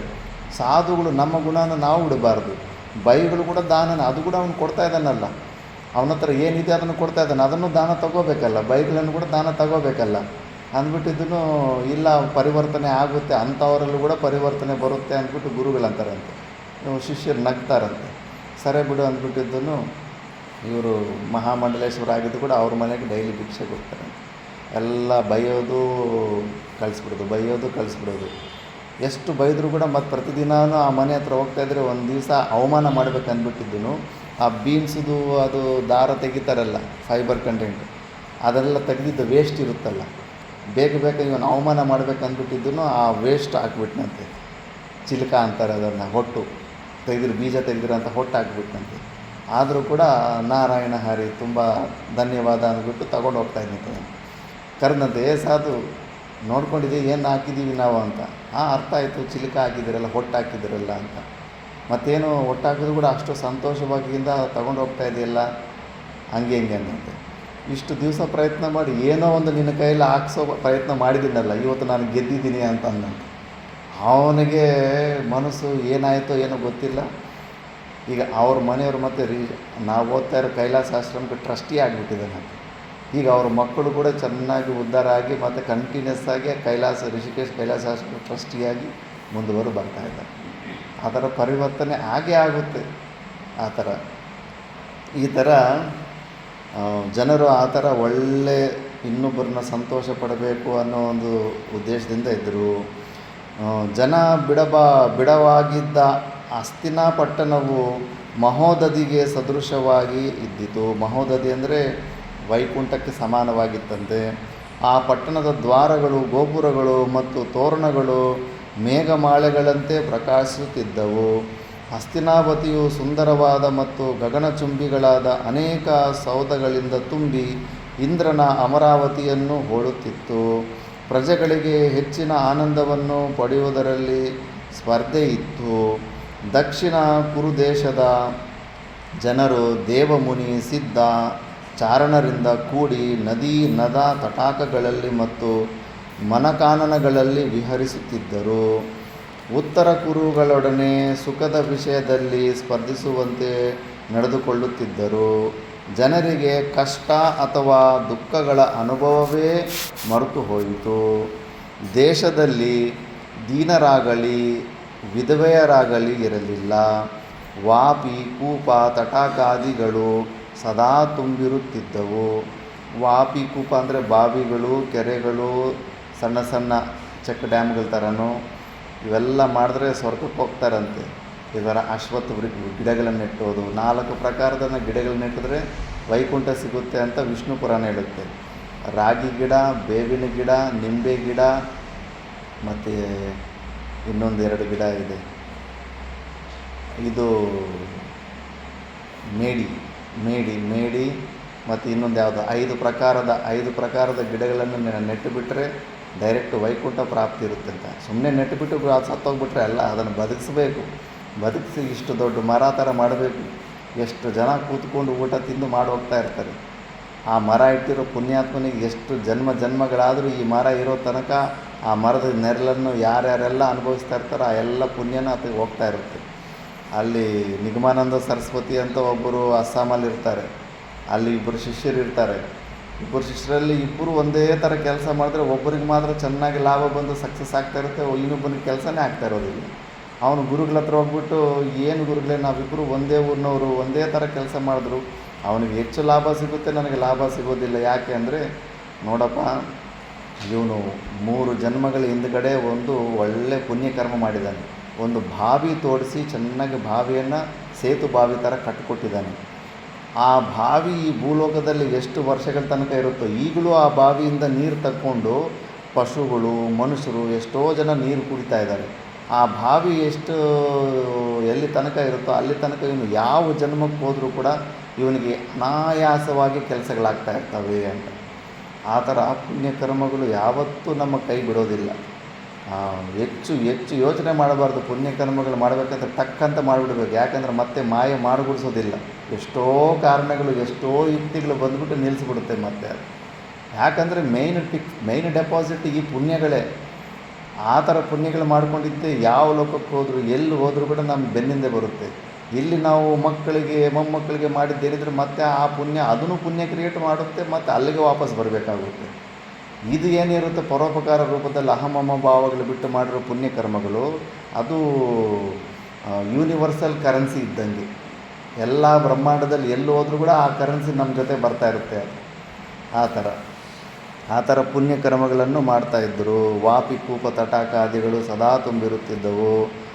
ಆರಾಮ ಪ್ರದೇಶಗಳು ಬಸ್ ಸ್ಟ್ಯಾಂಡುಗಳು, ಫಲ ಪುಷ್ಪಭರಿತವಾದ ಮರ ಗಿಡ ಬಳ್ಳಿಗಳಿಂದ ನಿಬಿಡವಾಗಿರುತ್ತಿದ್ದವು. ಸಭೆಗಳು ಸತ್ಪುರುಷರಿಂದಲೂ ವಿದ್ವಾಂಸರಿಂದಲೂ ತುಂಬಿರುತ್ತಿದ್ದವು. ತಪೋನಿಷ್ಠರಾದ ಬ್ರಾಹ್ಮಣರ ಮನೆಗಳಲ್ಲಿ ಸರ್ವದಾ ವೇದಘೋಷಗಳು, ಹೋಮ ಹವನಾದಿಗಳು ನಡೆಯುತ್ತಿದ್ದವು. ಒಟ್ಟಿನಲ್ಲಿ ಸಕಲ ಪ್ರಜೆಗಳು ನಿತ್ಯಾನಂದವನ್ನು ಅನುಭವಿಸುತ್ತಿದ್ದರು. ಭೀಷ್ಮನು ರಾಜಪ್ರತಿನಿಧಿಯಾಗಿದ್ದು ರಾಜ್ಯವನ್ನು ಬಹಳ ವಿಚಕ್ಷಣೆಯಿಂದ ಆಳುತ್ತಿದ್ದನು. ರಾಜ್ಯದ ನಾನಾ ಭಾಗಗಳಲ್ಲಿ ಯಜ್ಞದ ಯೂಪಸ್ತಂಭಗಳು ಪ್ರಕಾಶಿಸುತ್ತಿದ್ದವು. ಯೂಪಸ್ತಂಭಗಳಂದರೆ ಯಜ್ಞ ಮಾಡೋದಕ್ಕೆ ಮುಂಚೆ ಒಂದು ಕಂಬ ನಾಟ್ತಾರೆ. ಅದನ್ನು ಯಾಗ ಅಂತಾರೆ. ಕಂಬವನ್ನು ನಾಟಿ ಮತ್ತು ಏನಾದರೂ ಹವನ ಕ್ರಿಯೆ ಮಾಡಿದ್ರೆ ಅದನ್ನು ಯಾಗ ಅಂತಾರೆ. ಆ ಕಂಬ ಇಲ್ಲದ್ರೆ ಕೇವಲ ಹವನ ಕುಂಡದಲ್ಲಿ ಮಾಡೋದನ್ನು ಹವನ ಅಂತಾರಷ್ಟೆ, ಅದನ್ನು ಯಾಗ ಅಂತಾರೆ. ಭೀಷ್ಮನು ಅಂಥವು ಎಷ್ಟೋ ಎಲ್ಲಿ ಹೋದ್ರೂ ಆ ಕಂಬಗಳೇ ಕಾಣಿಸ್ತಾ ಇತ್ತಂದ್ರೆ ಅಂದರೆ ಅಷ್ಟೊಂದು ಯಾಗ ಯಜ್ಞಾದಿಗಳು ಮಾಡ್ತಾಯಿದ್ರು. ಭೀಷ್ಮನ ಭಾರಕ್ರಮಕ್ಕೆ ಧರ್ಮವೇ ಮೂಲವಾಗಿತ್ತು. ಇತರ ದೇಶಗಳ ಜನರು ಸಹಸ್ರ ಸಂಖ್ಯೆಯಲ್ಲಿ ಕುರು ರಾಜ್ಯದ ಸುಖ ಶಾಂತಿಗಳಿಂದ ಆಕರ್ಷಿತರಾಗಿ ಅಲ್ಲಿಯೇ ಬಂದು ನೆಲೆಸುತ್ತಿದ್ದರು. ಪ್ರಜೆಗಳು ರಾಜಕುಮಾರರ ಆಟಪಾಠಗಳನ್ನು ಕಂಡು ರಾಜಕುಮಾರರಿಗೆ ನಡೆಸಿದ ಜಾತಕರ್ಮಾದಿ ಕ್ರಿಯೆಗಳನ್ನು ನೋಡಿ ಆನಂದಿಸಿ ಮುಂದಿನ ವೈಭವಗಳನ್ನು ಮನಸ್ಸಿನಲ್ಲಿಯೇ ಚಿತ್ರಿಸಿಕೊಳ್ಳುತ್ತಿದ್ದರು. ದೇಶದ ಎಲ್ಲ ಕಡೆಗಳಲ್ಲಿಯೂ ಸುಭಿಕ್ಷ ಉಂಟಾಗಿ ಪ್ರಜೆಗಳೆಲ್ಲರೂ ದಾನ ಮಾಡಿರಿ ತಿನ್ನಿರಿ ಎನ್ನುತ್ತಿದ್ದರು. ಆವಾಗಂಗಿತ್ತಂತೆ. ಹೊರತು ಹೊಟ್ಟೆಗಿಲ್ಲವೆಂಬ ದೈನ್ಯದ ಧ್ವನಿಯೇ ಕೇಳು ಬರುತ್ತಿರಲಿಲ್ಲ. ಭೀಷ್ಮನು 3 ಮಕ್ಕಳು ತನ್ನ ಮಕ್ಕಳೆಂದೇ ತಿಳಿದು ಪಾಲಿಸಿದನು. ಕುಲಧರ್ಮಗಳಿಗೆ ಅನುಸಾರವಾಗಿ ನಾಮಕರಣಾದಿ ಸಂಸ್ಕಾರಗಳು ಮುಗಿದೊಡನೆಯೇ ಆ ಬಾಲಕರು ಬ್ರಹ್ಮಚರ್ಯ ವ್ರತವನ್ನು ಸ್ವೀಕರಿಸಿದರು. ಅವರು ವ್ಯಾಯಾಮದಲ್ಲಿ ಕುಶಲರಾದರು. ಧನುರ್ವೇದದಲ್ಲಿಯೂ ಕುದುರೆ ಸವಾರಿಯಲ್ಲಿಯೂ ಕತ್ತಿ ವರಸೆಯಲ್ಲಿಯೂ ವೇದಾಂಗಗಳ ತತ್ವದಲ್ಲಿಯೂ ಗದಾಯುದ್ಧದಲ್ಲಿಯೂ ಗಜಶಿಕ್ಷಣ ನೀತಿಶಾಸ್ತ್ರಗಳಲ್ಲಿಯೂ ಇತಿಹಾಸ ಪುರಾಣಗಳಲ್ಲಿಯೂ ಪಾರಂಗತರಾದರು. ಎಲ್ಲ ವಿದ್ಯೆಗಳಲ್ಲಿಯೂ ಇದಮಿತ್ತಂ ಎಂಬ ನಿಶ್ಚಯ ಜ್ಞಾನವು ಅವರಿಗಿತ್ತು. 3 ಮಕ್ಕಳು ಮೇಲೆ ಹೇಳಿದ ವಿದ್ಯೆಗಳಲ್ಲಿ ಸಂಪೂರ್ಣ ಪಾಂಡಿತ್ಯವಿದ್ದರೂ ಒಬ್ಬೊಬ್ಬರು ಒಂದೊಂದು ವಿದ್ಯೆಯಲ್ಲಿ ಹೆಚ್ಚಿನ ಪ್ರಾವೀಣ್ಯವನ್ನು ಪಡೆದಿದ್ದರು. ಪಾಂಡುವು ಧನುರ್ವಿದ್ಯೆಯಲ್ಲಿ ಅಪ್ರತಿಮನೆನಿಸಿದ್ದನು. ಧೃತರಾಷ್ಟ್ರನು ದೇಹಬಲದಲ್ಲಿ ಅದ್ವಿತೀಯನೆನಿಸಿದನು. ವಿದುರನು ಧರ್ಮನಿಷ್ಠನಾಗಿ ಆತ್ಮದ್ರಷ್ಟಾನರಾಗಿ ನೀತಿಶಾಸ್ತ್ರದಲ್ಲಿಯೂ ಅಸಮಾನನೆನಿಸಿದನು. ನಷ್ಟವಾಗಿ ಹೋಗುವುದರಲ್ಲಿದ್ದ ಶಾಂತನುವಿನ ವಂಶವು ಪುನಃ ಉದ್ಧಾರವಾದುದನ್ನು ಕಂಡು ರಾಷ್ಟ್ರ ಮತ್ತು ಪ್ರಾಂತಗಳು ಎಲ್ಲ ಪ್ರಜೆಗಳು ಹೀಗೆಂದು ಹೇಳತೊಡಗಿದರು. ವೀರಮಾತೆಯರಲ್ಲಿ ಕಾಶಿ ದೇಶದ 2 ರಾಜಕುಮಾರಿಯರು ಮೊದಲಿಗರು. ಸುಭಿಕ್ಷಾಯುತವಾದ ದೇಶಗಳಲ್ಲಿ ಕುರುಜಾಂಗಳವು ಮೊದಲನೆಯದು. ಸರ್ವಧರ್ಮಗಳನ್ನು ತಿಳಿದವರು ಭೀಷ್ಮನು ಮೊದಲನೆಯವನು. ಸುಂದರ ನಗರಿಗಳಲ್ಲಿ ಹಸ್ತಿನಾಪುರವು ಮೊದಲನೆಯದು ಅಂತ ಶ್ಲೋಕ ಹಾಡ್ತಾ ಇದ್ದರಂತೆ. ಈ ಥರ ಇನ್ನು ಸ್ವಲ್ಪ ಧೃತರಾಷ್ಟ್ರನು ಕುರುಡನಾದುದರಿಂದಲೂ ವಿದುರನು ಚತುರ್ಥ ವರ್ಣ ಸ್ತ್ರೀಯಲ್ಲಿ ಹುಟ್ಟಿದವನಾದ್ದರಿಂದಲೂ ಎರಡನೆಯವನಾದ ಪಾಂಡುವೇ ದೇಶಕ್ಕೆ ರಾಜನಾದನು. ನೀತಿವಂತರಲ್ಲಿ ಶ್ರೇಷ್ಠನೆನಿಸಿದ ಭೀಷ್ಮನೊಮ್ಮೆ ಧರ್ಮತತ್ವಜ್ಞನಾದ ವಿದುರನೊಡನೆ ಕಾಲೋಚಿತವಾದ ಮಾತುಗಳನ್ನು ಹೇಳಲು ಉಪಕ್ರಮಿಸಿದನು. ಈ ಥರ ಅವ್ರದ್ದು ಚೆನ್ನಾಗಿ ಎಲ್ಲ ಯುವಕರಾಗಿದ್ದಾರೆ. ನೆಕ್ಸ್ಟು ಅವರೆಲ್ಲ ಮದುವೆಗಳು ಅದೆಲ್ಲ ಸ್ಟೋರಿ ಬರುತ್ತೆ, ಅದು ನೆಕ್ಸ್ಟ್ ಕ್ಲಾಸಲ್ಲಿ ನೋಡೋಣ. ಓಂ ಪೂರ್ಣಮದ ಪೂರ್ಣಮಿದಂ ಪೂರ್ಣಾತ್ ಪೂರ್ಣಮುದಚ್ಯತೆ ಪೂರ್ಣಸ್ಯ ಪೂರ್ಣಮಾದಾಯ ಪೂರ್ಣಮೇವಾವಶಿಷ್ಯತೆ. ಓಂ ಶಾಂತಿ ಶಾಂತಿ ಶಾಂತಿ. ನಾಳೆ ಬೆಳಗ್ಗೆ ಭಗವದ್ಗೀತೆ ಇರುತ್ತೆ, ರಾತ್ರಿ ಮಹಾಭಾರತನ ಇರುತ್ತೆ. ನಾಡದಿಂದ ಕ್ಲಾಸಸ್ ಇದೆ.